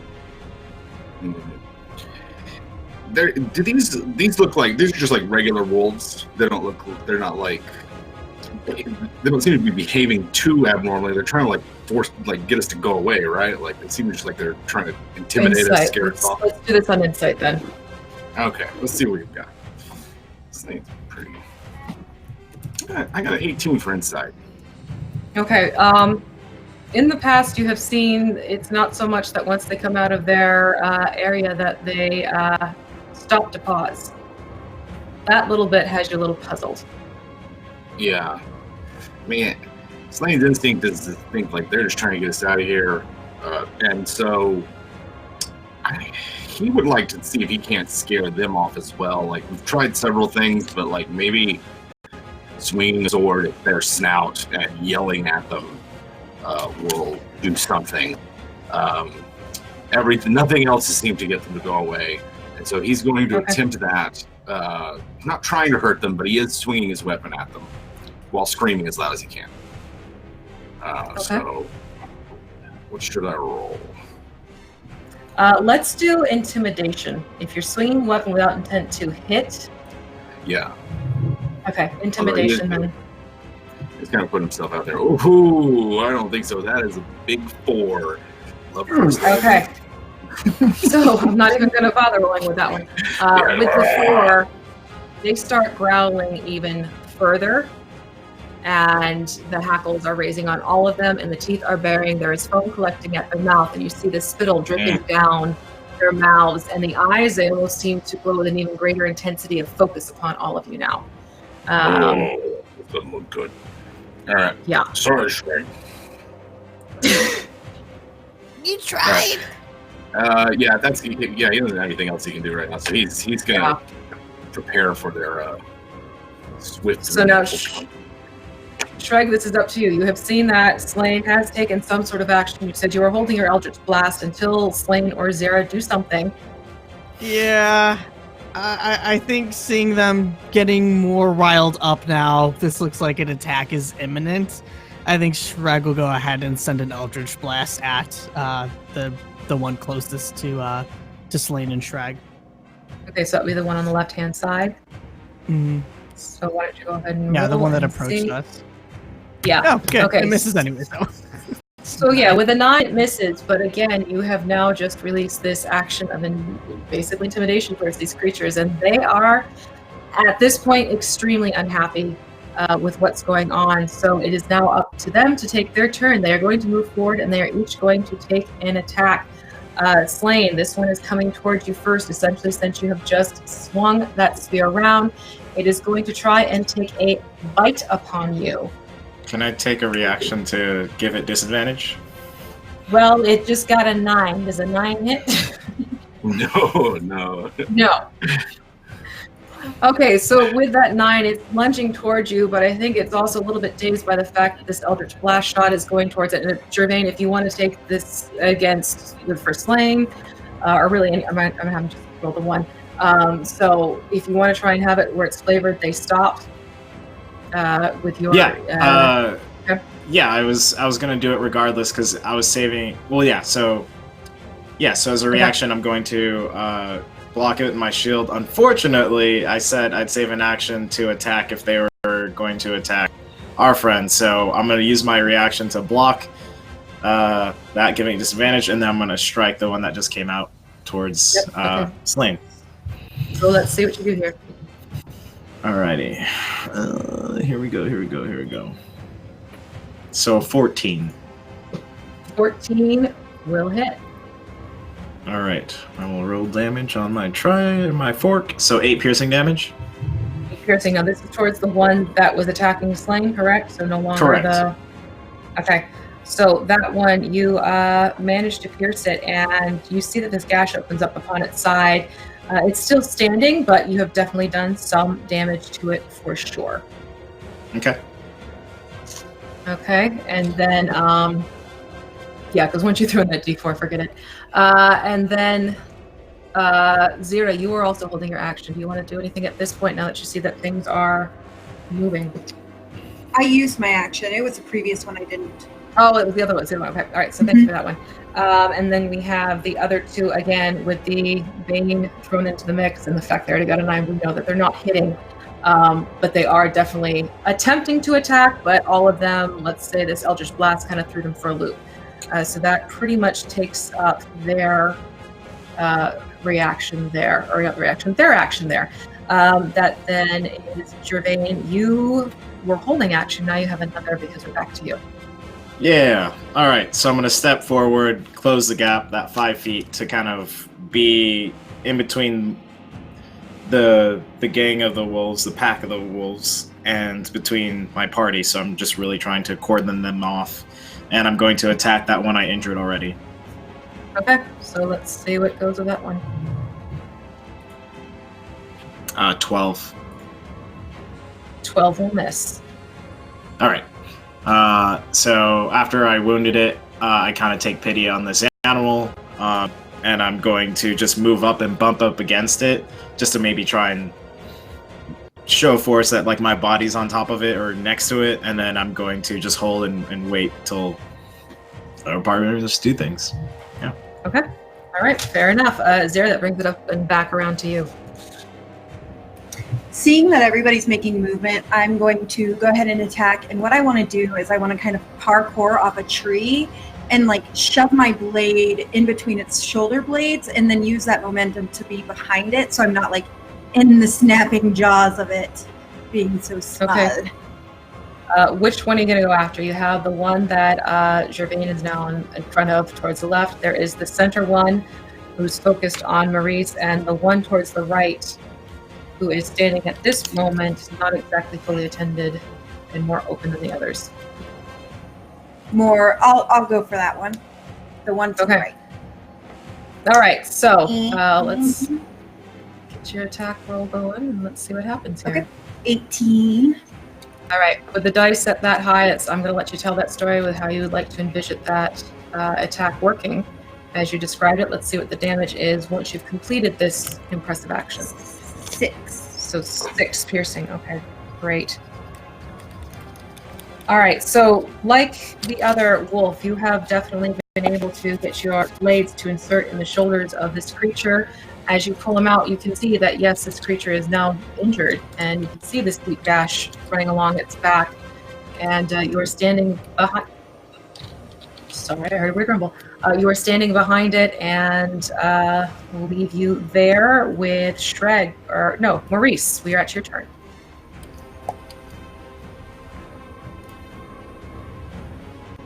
So, seeing that they've tried to attack, I don't know that he feels vindicated, but this is kind of what Maurice thought was going to happen all along, hence his paranoia and his everything else. So he is going to... There's 3 of them. What can he do that'll hit all 3 of them? How far away from me are they, the 3 of them? The one is right on top of you, and the other 2 are literally within about 5 feet of the other side. Perfect. So Maurice he's got his mace, and he's actually just gonna kind of bang it against his chest a couple of times, and a bunch of the gears and start spinning, and he's gonna start kind of glowing like those bands of red heat, and he's just gonna be shouting, "I told you didn't have to come out of the woods, and I told you this is what had happened. Now you're all gonna burn." And then he's gonna Word of Radiance and try to hit all 3 of them. So that's the Constitution saving throw. Ooh, okay then. So let's see here. Where did my dice roller go? Give me one moment, please. I love it when these things go into hiding. There you are. I'm hoping that Bane pays off. It does! Yep, because I got to roll the Bane in there as well. Let's see what that D4 would have been. Alright, so that's going to make it an 11. So, one of them is going to take 1 point of damage. 2 of them are going to take 1 point of damage. And one of them is going to take 4 points of damage. Okay, so who do you want to take? So I guess thematically speaking, the one that he's facing will take the 4, and the other 2 that are beside him are just going to take like the, I guess the off blast or whatever you would call it. Okay, so the one that's directly in front of you, it is definitely looking quite injured now. It's still standing on its feet, but it almost has like a slight sway to it, and you're seeing this intensity of the eyes dim a little bit. And the other 2, the one standing to the left, it kind of is in a similar situation. It too is looking very weakened, and it's looking more or so at the same level where, again, it's swaying a little bit, it's not frothing as much in the mouth. The other one, while not much better, is still a little bit more square on its feet. So that brings us to now Shreg. They're looking so injured.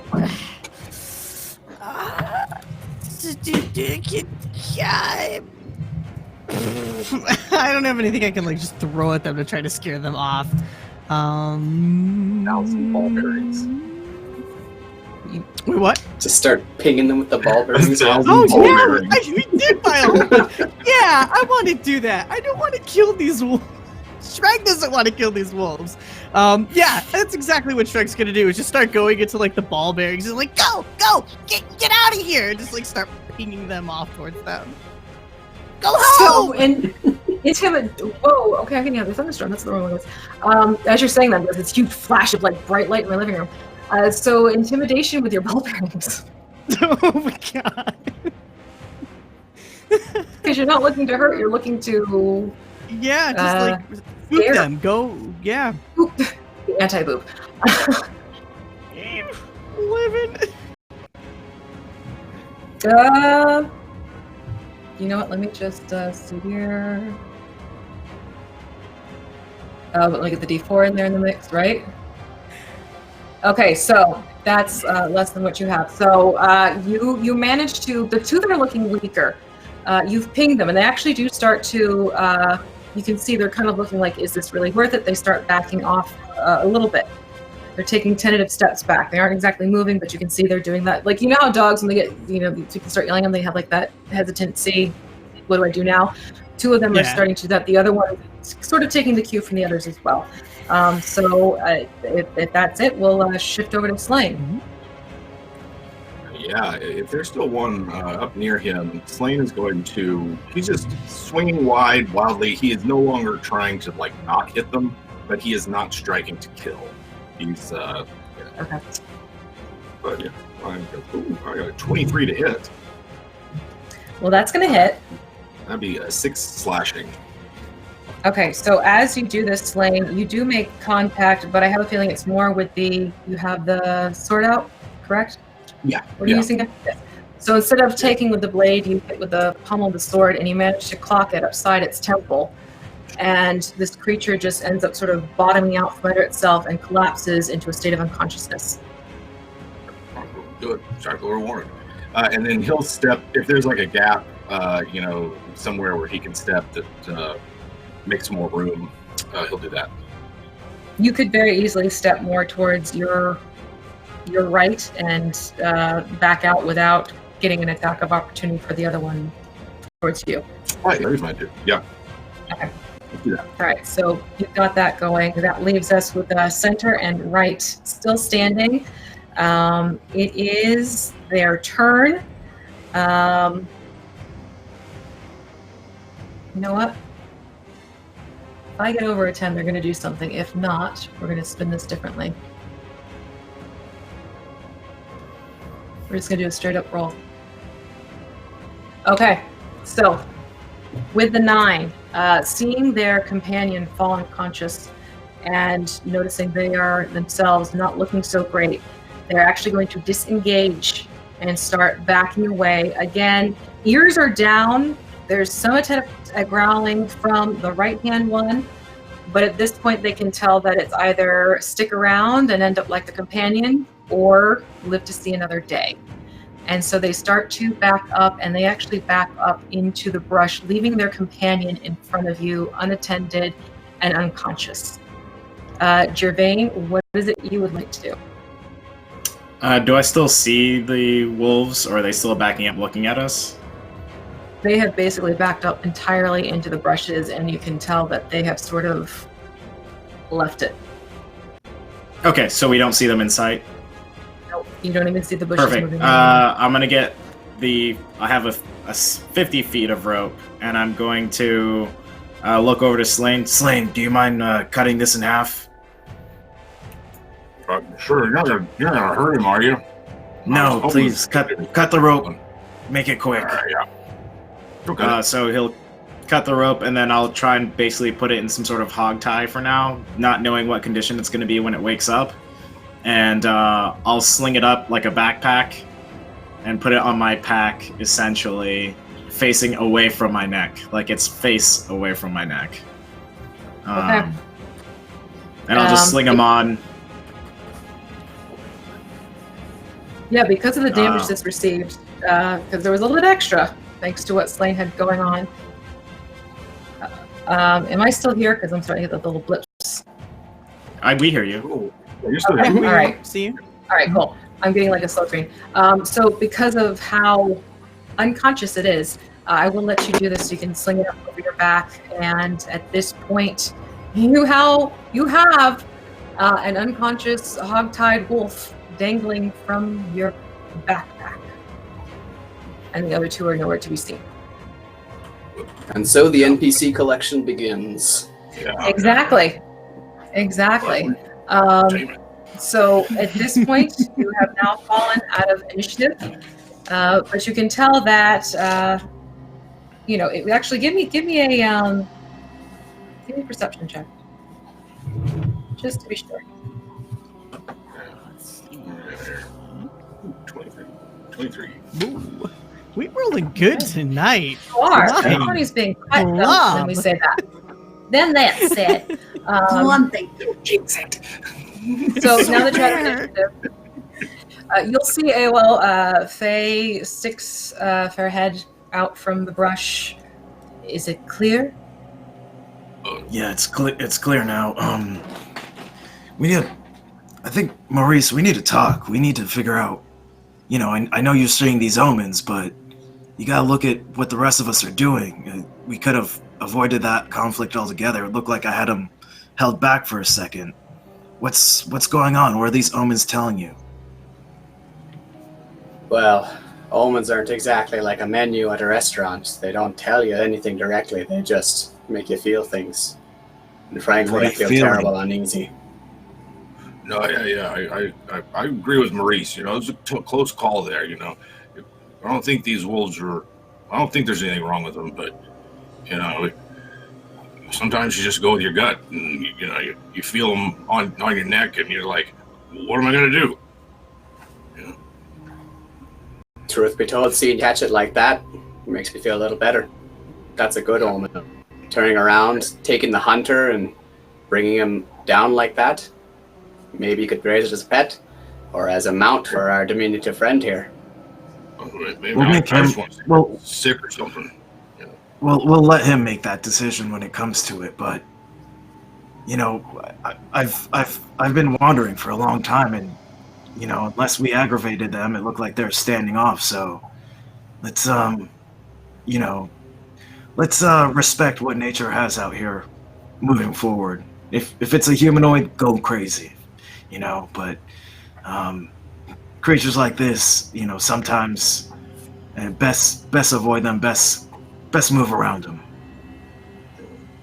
I'll take your word for it. I'll be honest, it's not often I find myself in the woods like this, so I'll let you take point, and you can direct me what to do there, Trelane. All right. Well, I trust your gut, but let's be a little bit more careful moving forward here. Oh yeah, that's good. Sounds like a plan, friend. Good advice all around, Trelane. Thank you. And I would like to take a minute to, if there's like a place that's out of sight distance from where we encountered them, to set the wolf down and just see, you said they were frothing at the mouth. Is that unnatural? Is it a sign of an illness? Is there something wrong with them? Just wants to check them out. You want to do? I'll give you nature investigation. Which of those do you feel would be better serving for you? I was hoping for a medicine. For medicine, okay. Yeah, he's trying to he's thinking like, I don't know, maybe he's treated lambs, goats, and something back on the grandma's farm. Okay, sure. So you're going to do a medicine check on the wolf? Yes. Oh, wow, 21. Okay. So looking over the wolf, you probably could tend to its wounds. If you're willing to take that on, it's not something that's going to be quickly soothed and completely treated right away. It might take a couple days of recuperation. The frothing at the mouth factor, this seems to be more triggered by the fact that they were stressed and upset. You've seen some just normal domesticated animals, dogs especially, when they felt territorial and threatened, they have done pretty much the same thing. Again, it's sort of sticking with you a little bit. Yeah, it's sort of sticking with you the fact that they pause and they almost seem to take into consideration what Gervain was trying to do. That's still sort of sticking in your mind, but that's pretty much what you're getting with this medicine check for this animal. And then did you want to do any type of healing upon it? Yeah, if possible, I have a healer's kit, which has like 10 uses on it, and so I'd bandage him up. I'm not gonna like nurse it back to health, but I'll make sure that it's cuts or they've got something on them, and wait for it to wake up, has water, that kind of thing. Well, I'll set my pack away to do this. Yeah, I'll set the pack down while he does this, and then I'll try and stroke his head just in case it comes to, and it knows that I'm trying to soothe it as Slain is bandaging it up. Okay. What about Shreg and Zira and Maurice? You're seeing these two pay ministrations to this creature. How would you like to react to this, or think about it, or anything like that? I want to kind of watch around us, make sure that there's nothing else, more wolves, nothing else coming around us. But I also want to poke Shreg with a stick to get his attention. And that was such a cool thing you did. Well, what'd I do? Didn't you like throw magic or fire? Not fireball. Fire. You did something. Oh, these? And Shrug will pull out the balls, the pellets. Oh, that's all you threw? Yeah. Do you want some? There's so many. Look. And like they'll hold out the like big bag towards you. I need to sling at this point now. Can I hold my hands out? Yeah. Can I hold my hands out and like you would be dropping Skittles into somebody's hands? Sorry, I just hit my mic. Totally. Yeah, I'm perfectly fine with Skittle. Yeah, go ahead. Yeah, look. If you put them in your mouth, you can taste the rainbow. I'll put one in my mouth and like spit it up and try to make it into his papoose or whatever it is. Dex check, cause yeah, just Dex that one. Oh boy. 10. All right. You do manage to get a little bit of distance on it, but doesn't aim true to where you had hoped. But hey, it could be a potential use, maybe. I'll go back to paying attention to what's around us after that. Okay, Maurice, what were you doing as you have Gervain and Slain taking care of this wolf? He'd kind of half-heartedly help with the first aid treatment, as he knows a bit about healing arts as well. But mostly he kind of like he keeps looking to the compass, and then he looks to the dog, and then he looks to everyone else, and then he looks to the woods, and he's just visibly unsettled. Okay. Every once in a while, All right. he mutters something about Mikhail and the axe and chopping down the forest. Okay. All right. So, so he's kind of caught up in his own mind at this point. It sounds like, in what he's processing. Pretty well. He's okay. yeah. Okay. All right. So let's say that taking care of this wolf has given you probably about a half hour or so pause, taking care of things, gearing back up. Again, you're going through, following along this footpath. Let's do a perception check and say after about an hour, you're doing another perception check to take things in.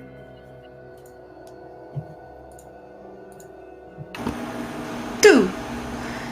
13. Okay. All right. So with this 16. collective check, yeah, with the collective check, we have 13, 19, 17, 16, and then we have 2. But so far, you're not picking up on anything in terms of any further unusual rustling, things like that. However, you're still, Maurice, you're getting this sense of definitely someone's watching you. And it may not be the most comforting feeling for you at this point because of what's already going on in your mind. Let's see here. Gervain, you still have your senses up just because of what's been going on. And same thing for everyone else. And you're able to go probably another hour or so as you're making your way through the woods. And let's give one more perception check at this point. I'm gonna probably at midday. I'm gonna step back from the front, just because I'm trying to make sure I kind of pay attention half-heartedly to this wolf to make sure that I'm not bit by it. Okay. Perception and Sure, 17 for me. All right. So with that, so basically you have it where Zira and Slain and Shreg, all of you are sort of like keeping your eyes straightforward. You want to get out of this area of the woods at this point. You don't want to have anything else jump out at you. You want to get to this river because you're thinking river, open area, haha, much better. However, we have for Maurice and for Gervain, you once again are hearing rustling coming from around the bend of this footpath. So you can't quite see it, yes, but you're hearing rustling again. Do you let the others know? Do you let each other know? How would you like to I'm gonna get low, look at the others, and be like, quickly, let's push into these woods really quickly. I think I hear something coming up forward. Let's see if we can let it pass. Okay. And I'll kind of just start pushing into the woods a little bit to see if we can watch the person pass. I don't know what the rest of the group is doing, but I do that instinctually. Okay, so you're sort of backing into the brush, and there's definitely brush on either side of these footpath area because it's essentially the footpath and then forest. So is everyone else tucking in with Gervain, or is anyone staying out in the open? Ooh, yeah. Tuck, tuck, tuck. Maurice is for sure going to follow Gervain's lead at this point. Okay, all right. So you've all kind of tucked in, and it's probably about another 5 minutes or so sitting there. And you start hearing, and 1 and a 2 and a buckle my shoe and I get some more till we shut a door and a 5 and a 6. Oh, look, there's that stick. And walking down this footpath in front of you is the rather familiar form of Mama Brianna, about to cross in front of where you all are. I'll look at Maurice and I'll put a hand on Maurice's shoulders. I'll say, "Looks like you're up, man. Look like you could communicate with her. You're the best person to communicate with last time, so I think you're up. We can push out of these bushes if you want."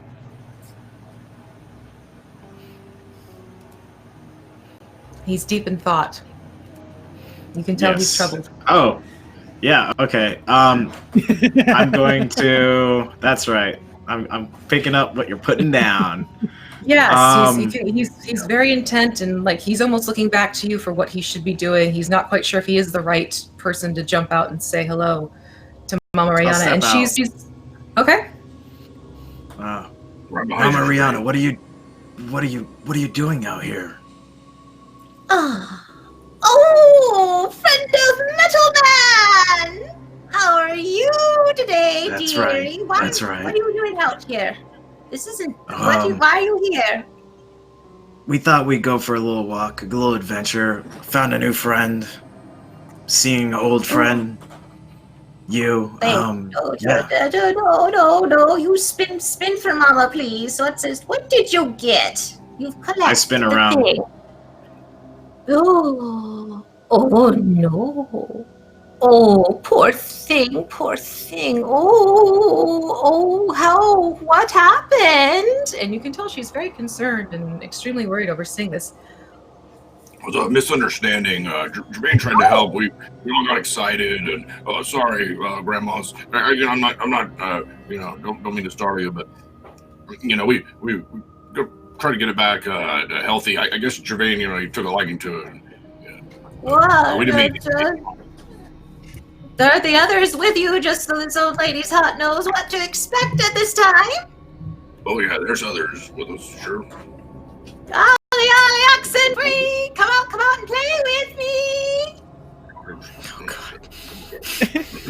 I think Shrug will pop their head out from like the papoose, like from back in the basket, so just peering over Slade. Oh, that's a smart way to travel. I need to get myself a trollkin to do the same. Oh yeah. Will you be Heir? That looks comfy. I like that. Maurice, your old friend's here. Metal Man!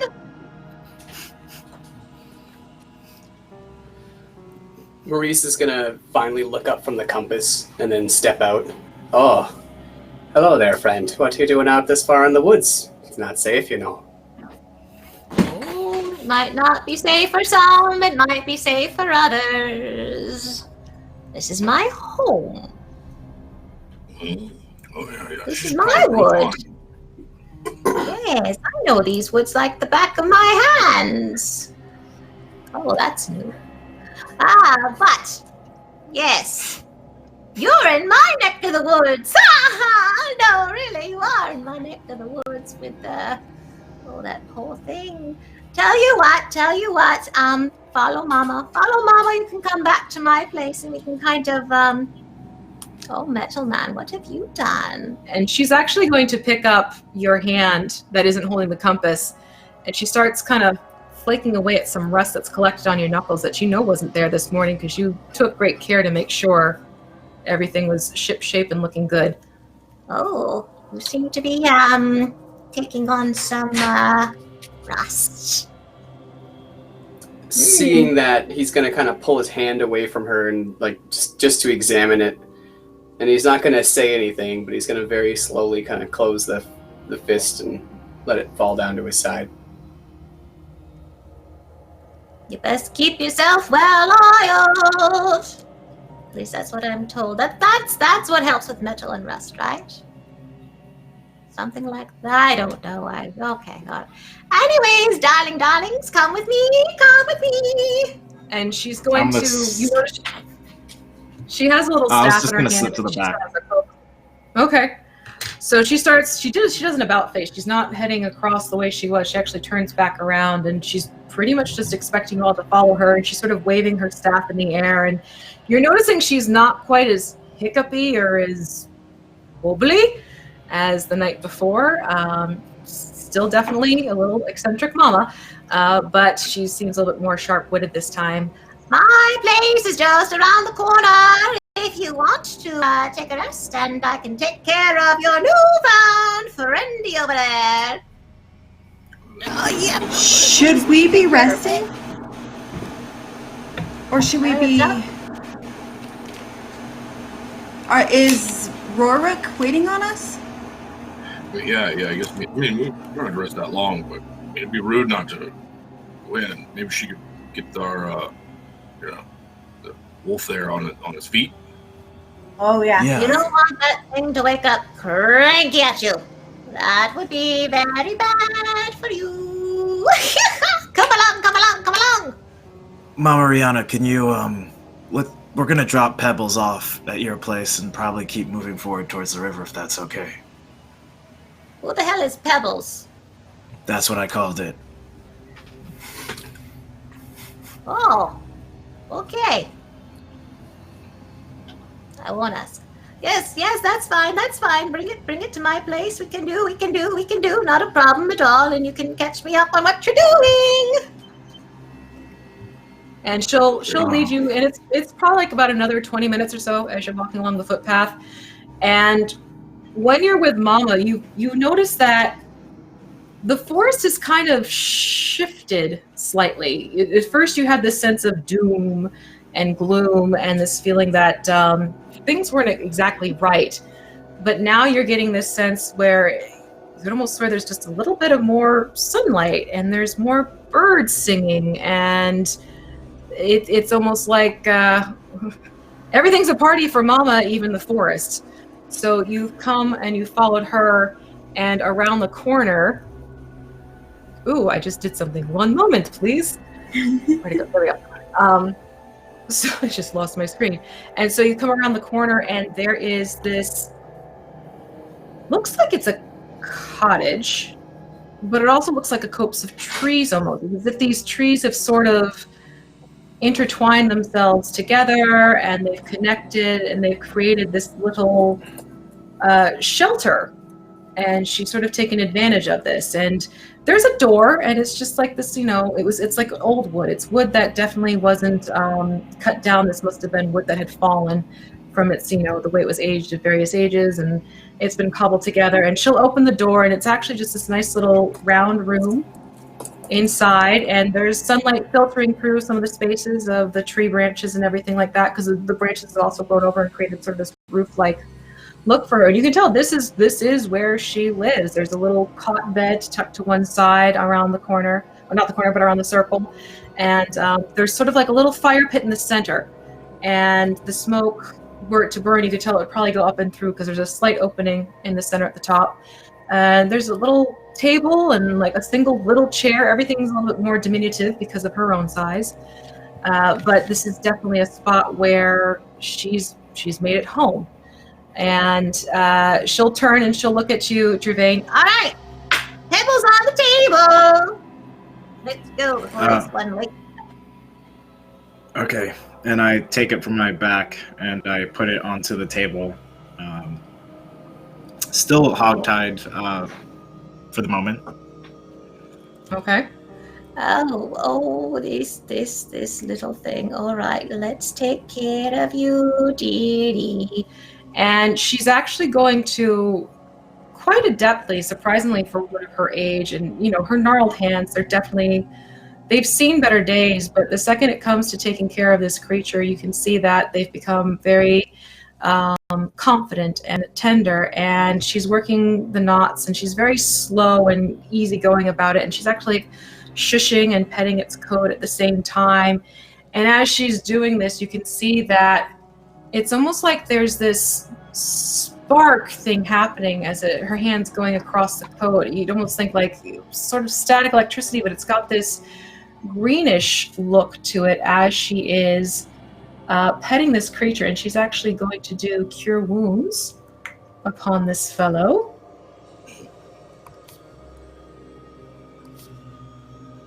And let's see what she's given this.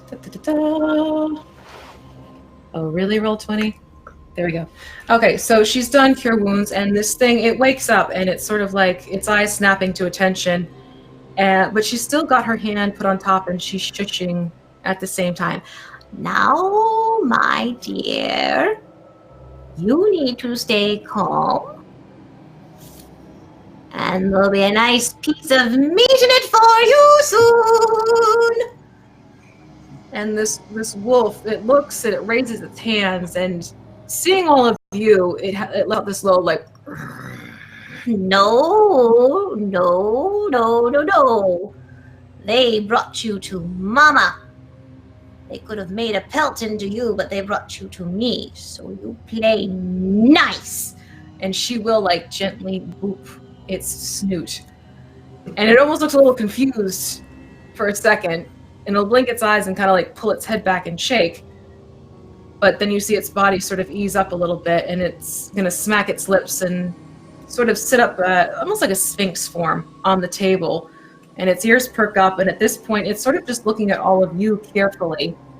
And she just sort of chuckles and claps her hands, and then she pulls up the stool and sits down. And she puts her hands on her legs. All right. Pebbles, that's your new name, by the way. I don't care if you don't like it. It's your name. He gave it to you, so you accept it graciously since he gave you your life. Understood? And this thing almost seems to nod towards her. Right, that's settled, Pebbles. You stay. Now, what are you all doing here? Besides bringing me a wolf. For a river, east of the inn. Well, you're not too far off, which is good news. Why the river? Helping out Ririk with some trouble of his. Oh, Ririk, he's a good one. He's a keeper. Well, were I younger, I'd try for it at least. But, right, so, okay. Well, the person sending you, I don't mind. Though, you're all not from here, are you? No, perhaps not the wisest. Not proper, no. No. Well, my dears, I think it's best you have a slight little sit. I won't keep you too long, but I do think that you need to be aware of a few little things. Especially you. And she's going to point to Maurice and kind of aim at where there's this rust collecting on his hand. Maurice wasn't paying attention until she says his name. He was staring at his hand, but he'll kind of like act like he wasn't and look up at her when she points at him and says his name. Yes. I'm what you call a free thinker round here. Some call it a lush, that's a different story though. But You need to be careful when crossing into the wood. Everybody needs to be careful when crossing into the wood.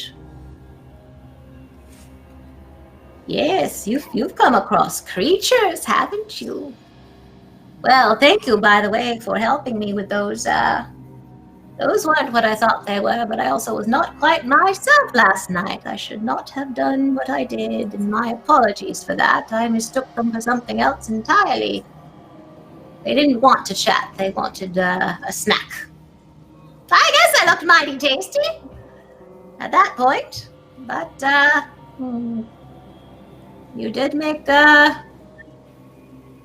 some progress with them, I heard, didn't you? Yeah. What were they? Where do they come from? Well, they come from the forest, dear. They always come from the forest. The forest sets out what it wants to set out. It provides what it wants to provide. It takes what it wants to take, and then some. It's the forest. It's Margreave. Yeah. Is there anything we can do to make sure they don't attack us or anything? Or just stay out of their way? Well, in the case of those two, the attack was unfortunately necessary because, I wouldn't be here. So thank you again for that one. But I did notice an interesting situation when I was being escorted back home. It looks like that there was a bonfire going on, unless I was seeing things, which has been known to happen before. Especially if I have more than one drink. Is that true? Yeah. Oh, yeah. Where did you see this bonfire? Yeah. Well, I told you, they escorted me back home. Who? Arvid. A man who put you up that night. He got me back to my place, no problem. But my question for you, because I believe I was enjoying cake at the time. I remember something sweet and frosty.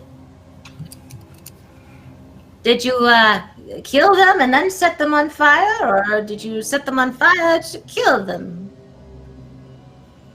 It all happened so fast. I think.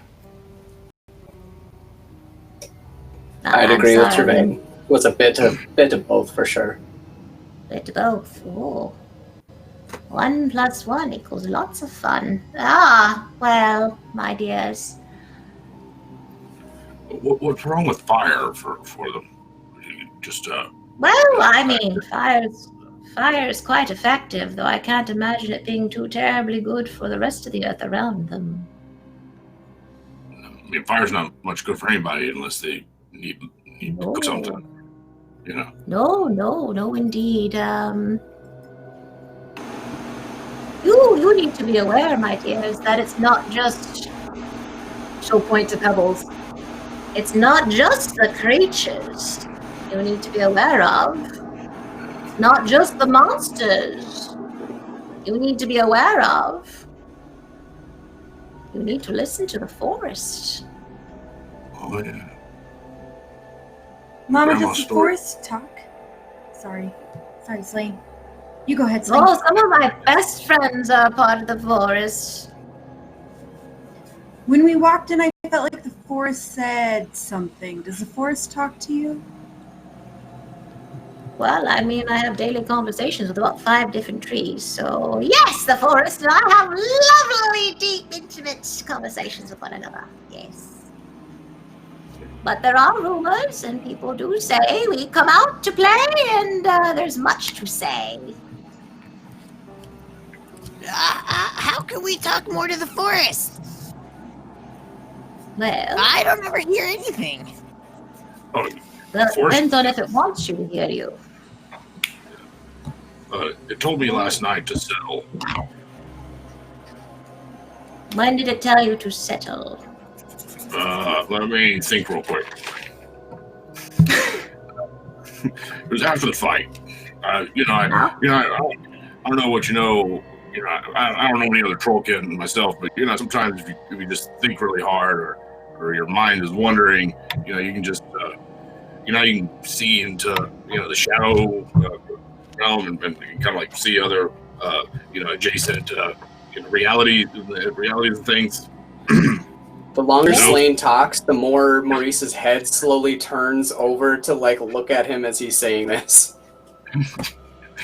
So, you know, last night it told me to settle. Sorry. My guess is it's because of this. Right there. Yes.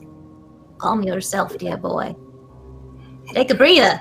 Take it in first before you, you know, that whole thing. That would be my suspicion. Advice. Did you all hear something?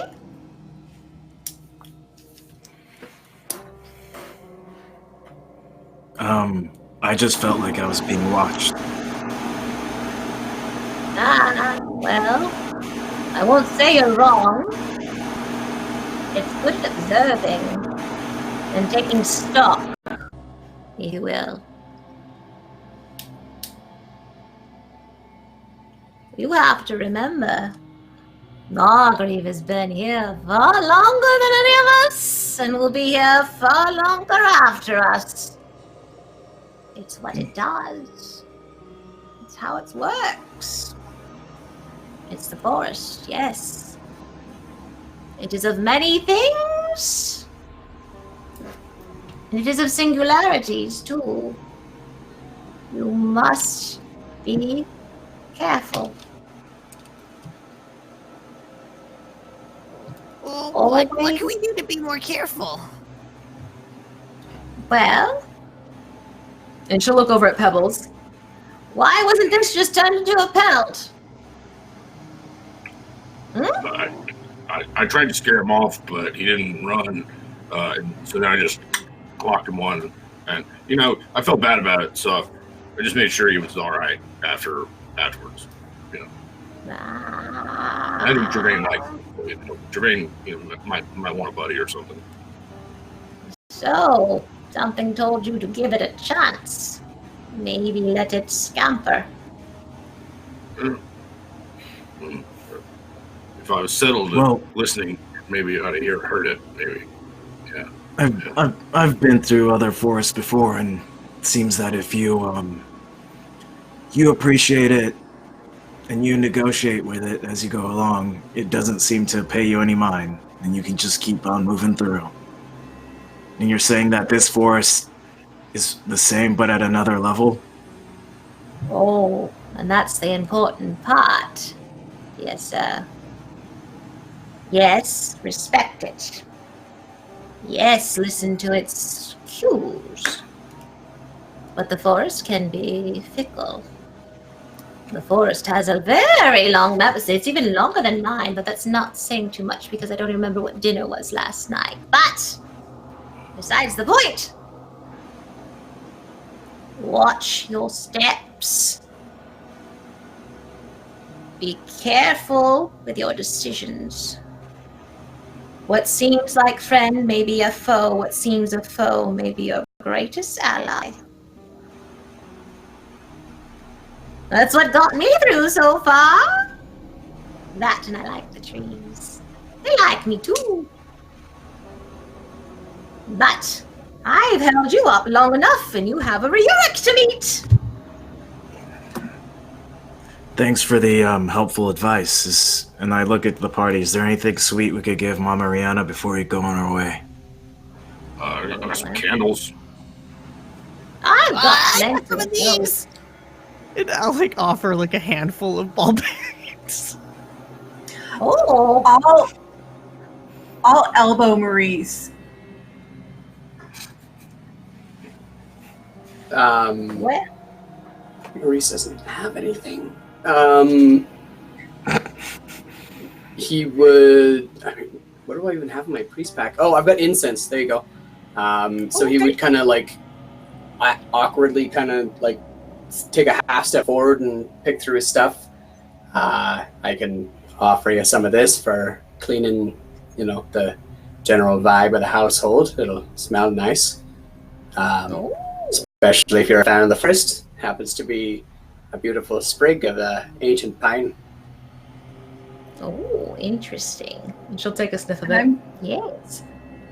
That's yes. Maurice, some of those sweet, sweet words you were giving her. Oh, right. And he's like visibly like trying to like collect himself. I could tell you that as beautiful as the forest is, it's certainly nothing in comparison to yourself. It's just as lush and vibrant in here as it is out there. Oh, there's a little man I remember. Listen, little man. You are definitely not natural, though quite frankly I debate that because you need the materials from the ground to make your type. However, that being said, you especially, as she points to that rust, watch your step. Because yours is a face I'd like to see again later on. If nothing else. Maurice just kind of nods and kind of like starts staring at his hand again, but like tries to kind of put it away. Right. Well, tell you what. Once you get to the river, it's a little bit more clear. It shouldn't be any more than half a day's journey at this point. So you head on out, stay along the bank, and I'll make sure I do a little reassuring for you, and hopefully the forest takes a little bit of a breather for you at this part of your journey. But I fear that's truly all I can do for you at this point. Once you go with your Eric, you're beyond my assistance. So you all take care of yourselves and each other. Thanks, Mama Rihanna. And I'll pick off one of the animal bones off my necklace and give it to her as a token, and I'll step out of her place. Oh, such a sweetheart. Thank you. Yeah, Right. appreciate it. Appreciate the advice. Remember, breathe, settle. Yeah. Well, yeah. You stay safe, and hope to see you again. Likewise. You're a hard one to miss. Bye, Grandma. Oh, sorry. Bye, Mama. Brianna. Bye-bye. Sorry.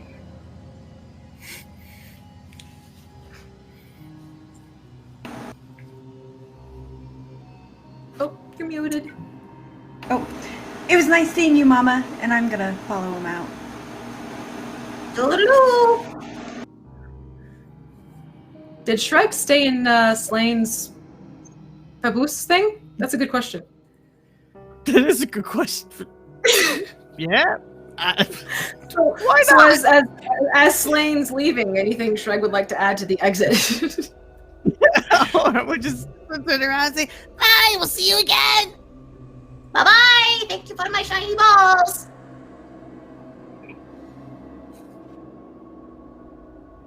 And you, metal man. He kind of looks up at her. Suppose I should be following them out too.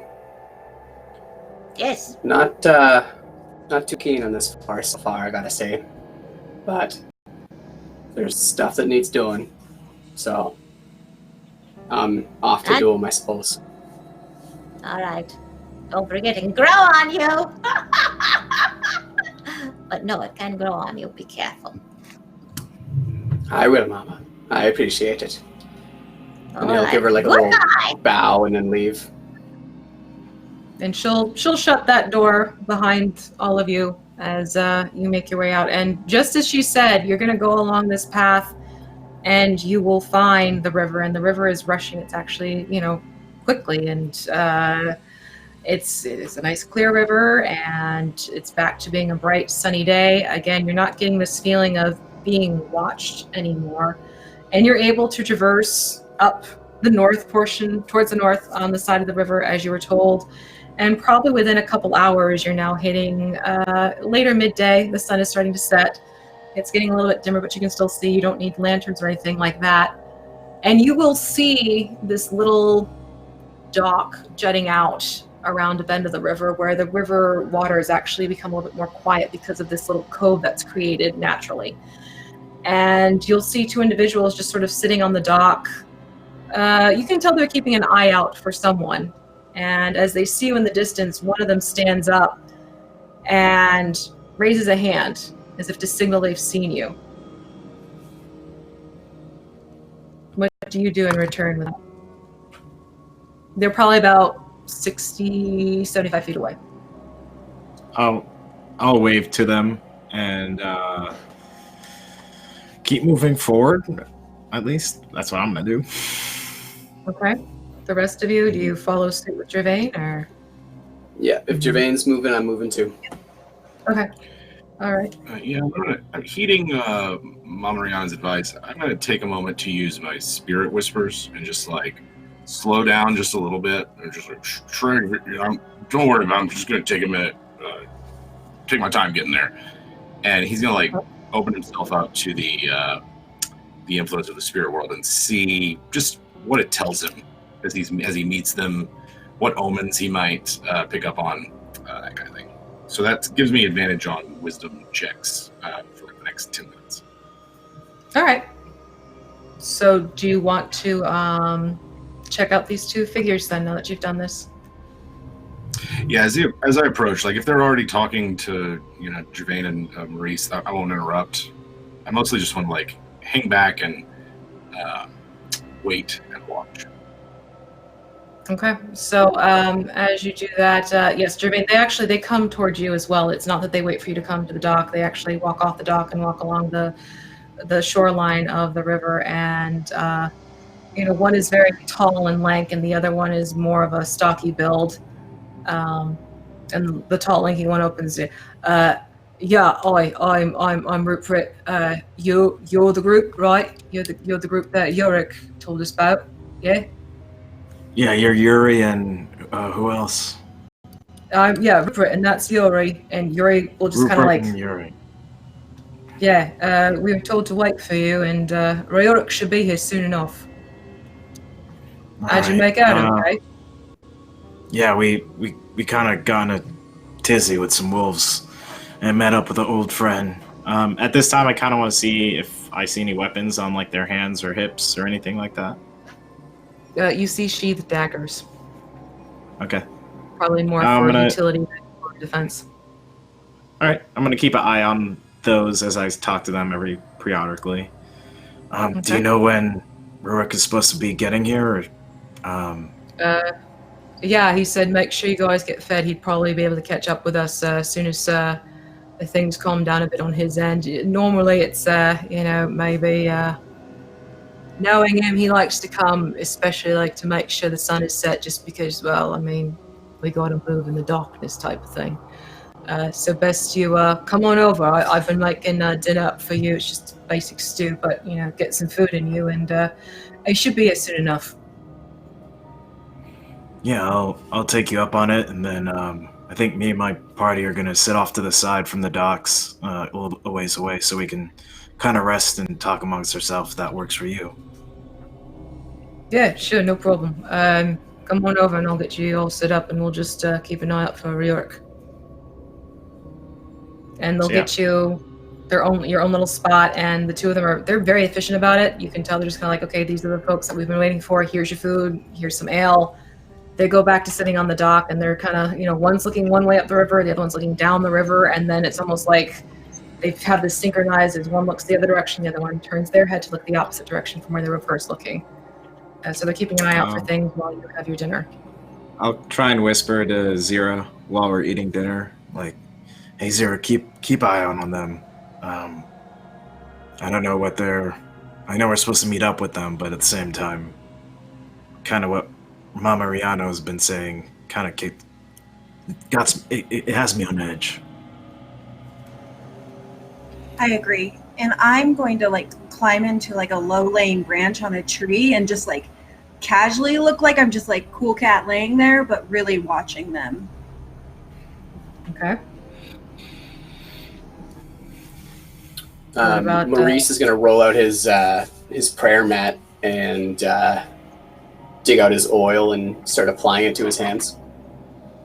Okay, so taking care of the rust issue? Yeah, or trying to at least. Trying to. Okay. What about Shreg? Have you popped off the papoose? Oh yeah. Because Slane wanted to take a couple moments to talk to their ancestors. You're free to move. And what is it you'd like to do during this downtime while you wait for Riorek? I think Slane. Let's just ask names at this point. Shreg will try to figure out if like they can add one or two of the ball bearings to like their dodecahedron, like just start kind of like fiddling around with it, like with some like tinker's tools, and like pop a little thing out here and like, ooh, can it fit through here? Nope, can't fit yet, but maybe later. Okay, and Slane, that leaves it to you as the others are kind of positioning themselves. Shreg has like a fidget box. That's exactly what it is. Busy box. Yeah. So Slane takes a minute to just calm himself. He pulls out a little just leather pouch from his bag that has some tokens from home in it. Some packet of dried herbs, pressed flour to things like that. Remind him of his back at with his grandma's, and he just listens to what the spirits tell him about this place, these people, and the question he really is curious about is why nighttime? What are they doing that requires them? Like, is it enemies they're avoiding? Something wrong with them?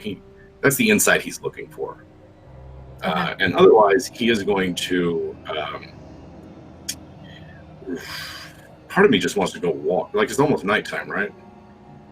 It's sort of like those twilight hours where there's still enough of a dusky light, not quite into dark vision mode, but you get some shadows that are extending across the way from the trees, and probably don't go too close to the shore because it's hard to tell where the water exactly is ending and the beach begins because the waters are getting darker. I kind of think he might want to just go walk by himself and just say, I'll be within earshot, and come run as fast as I can. But I feel like, it might be time to have a bit of alone time, and also see what I can't see. He'll let whoever's just like camped up somewhere know if it's like everybody, but say if Zira's by herself, he's not necessarily going to go bother her. But wherever most of the group is, and he wants to go walk around. He's looking for, is there someone else out there? Can he maybe like, is there traps or something? Like something about it doesn't feel right, and he wants to take the time to really suss it out. Okay, so let's do investigation on that one then. All right. While he's doing that, go ahead. I was going to say this will be the one I use my advantage on for the Spirit Whispers. Right. Sure. Well, hey there. There you go. All right. So as you're looking things over, there are things you can tell that's probably more associated with what it is they're doing with these nighttime ventures. It's not so much their trap set up. You can see there's extra lengths of very thick rope, the kind you would use for boats, for anchoring and things like that. There's a couple extra planks of wood and just, usual river travel accessories and debris that might just pop up. And as you're sort of taking this in, you start feeling yourself getting those familiar influences and taking into what Mama Rihanna has taken into sharing with you as well. It's almost like you're even that much further heightened to this. And this time, you almost feel if there's a presence standing beside you and you feel a hand on your forearm. And it's almost as if it's pausing a little bit. Mm-hmm. And you hear a very distinct voice say, "Trust darkness." And then as soon as you hear that last S from the word darkness, it dissipates. He's going to wait till well after sundown before returning, assuming somebody doesn't come looking for him. Okay. So as you are walking up towards the others, Rupert and Yuri have set up a little campfire. It's actually, it's warm, it's comfortable enough while you're waiting. And Slain, as you're walking towards this, you hear right next to you, so I see you and your companions you've made it here. Yeah. No trouble at all. Good little walk. This is good. Says much about you that you were able to come this far without my assistance. But thank you. And you'll turn and you'll see it's Riorik. He's walking alongside of you. Forgive my late arrival. It was not intended. I was hoping to get here much earlier, but it's been out of my control, unfortunately. How are you all doing? Are you in need of rest, or are you ready to start? Oh, I'm fine. I'm ready to go. All right, and he'll pat your shoulder, and it's very firm and kind of like that gesture of camaraderie. And he'll turn his attention to the rest of you now that the two of you, Slain and Riorik, have come up to the campfire, and he'll cross his arms in front of him, and you see he's being lit from this fire, and you have the flickering light going across his face. I'm very pleased to see that you're able to make it here. I am also quite glad to have your assistance. If you're all amenable to it, I would like to leave as soon as possible and get you to my brother's place before sunup, if you don't mind. It's better we travel on the night, so it's less eyes upon us. Sure. Yeah. Night's no problem. Excellent. The rest of you? If that's what you think's Maurice best. will just... Oops. I'll just say, yeah, I'm ready, and I'll collect bowls from everybody, wash it in the river, get the bowls to dump the water on the fire that we just made so we can get ready to go. Okay. All right. So if everyone's good with it, we'll have it where basically, as Riorik's been talking to you, you have Rupert and Uri. They've come and they've brought along this sort of, it almost looks like a barge, for lack of a better word. It's got sort of this tent-like hut put towards the back area where you can tell you can kind of sit there for cover. The rest of it is pretty much open. There's a couple places you could probably just sit down on deck if you wanted to. Most importantly, it seems to just be quick and discreet as it floats on top of the water. So they will anchor it up at this dock. They'll make sure you all get onto the boat and get comfortable. And the curious thing is that you see that they don't really have many, if any, lights going, yet they seem quite familiar with how the flow of this river works as they stick in their oars and they push against the dock themselves with their strength, and you feel the boat shift, and there's that slight rocking motion as you get yourselves adjusted to the waves of the river and the stream and the pull of it as you start floating down the river, heading south now in the opposite direction you've actually been walking up. So as you're heading south, you just have the sense of hearing these crickets, these animal night noises, and of just being extremely quiet as you glide down the river. And Yurick will be standing at the very front, not even looking back over his shoulder. And he'll basically say to all of you, when we get where we are going, remember, not everything is as it seems. Please make sure to pay attention.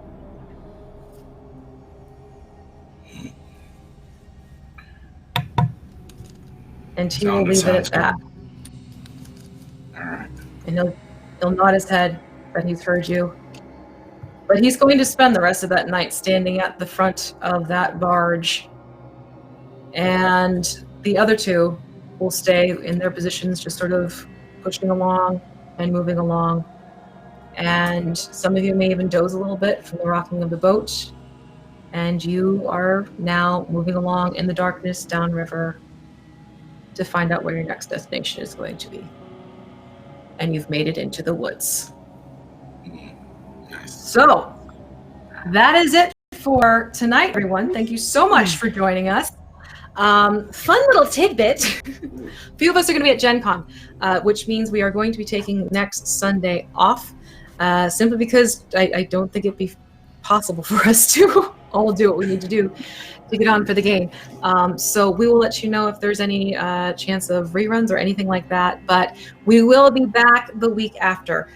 This is a 16-episode conglomeration of a campaign, so do be sure to join us back again. And what is that date? I should have my calendar open when I was saying that.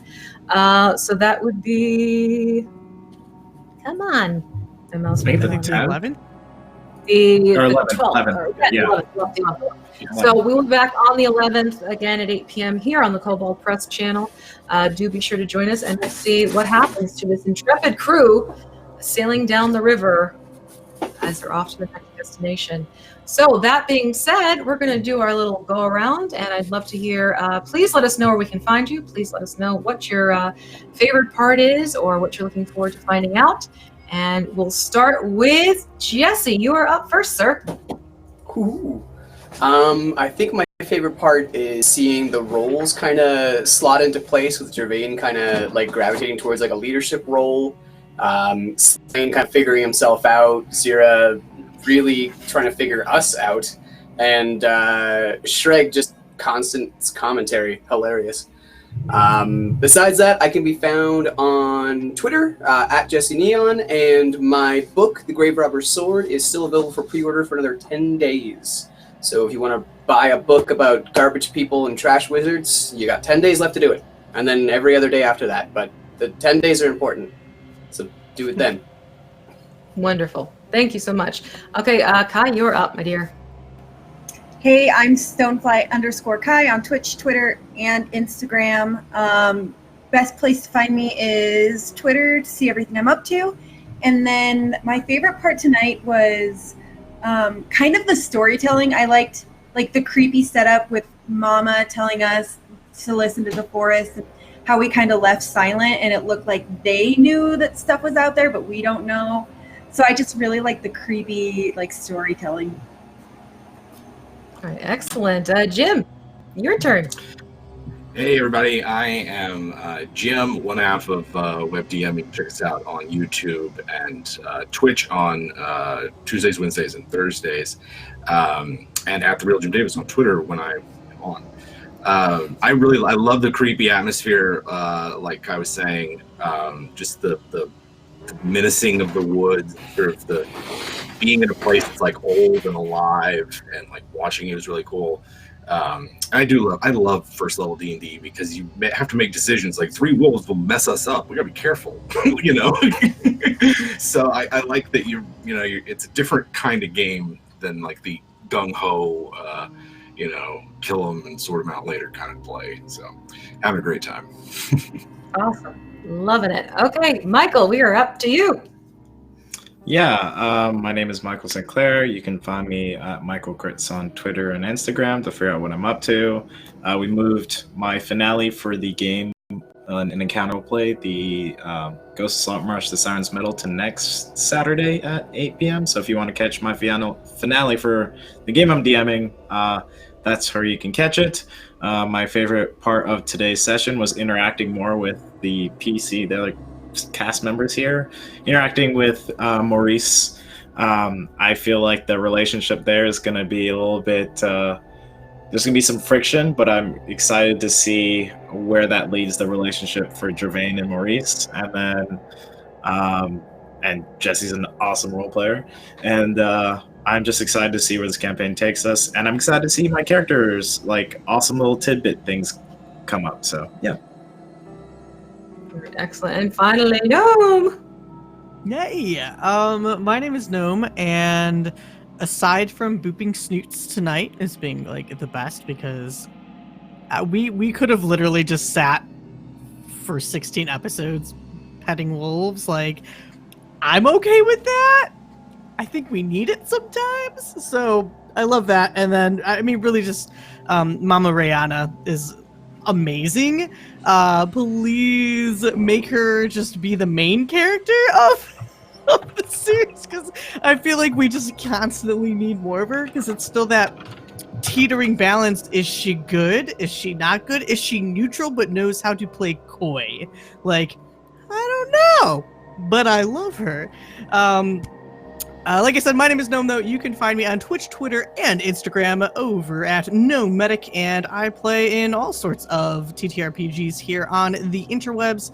Although most stuff is ending right now because summer season's kind of ending. But you can catch me over on the Greyhawk channel tomorrow, Monday nights at 8 p.m. maybe-ish, where I run a game called The Grove Where We Met, which is a 5e game based in the Feywild of the Greyhawk universe, based off of Florence and the Machine music. So every episode is based off of one of Florence's songs.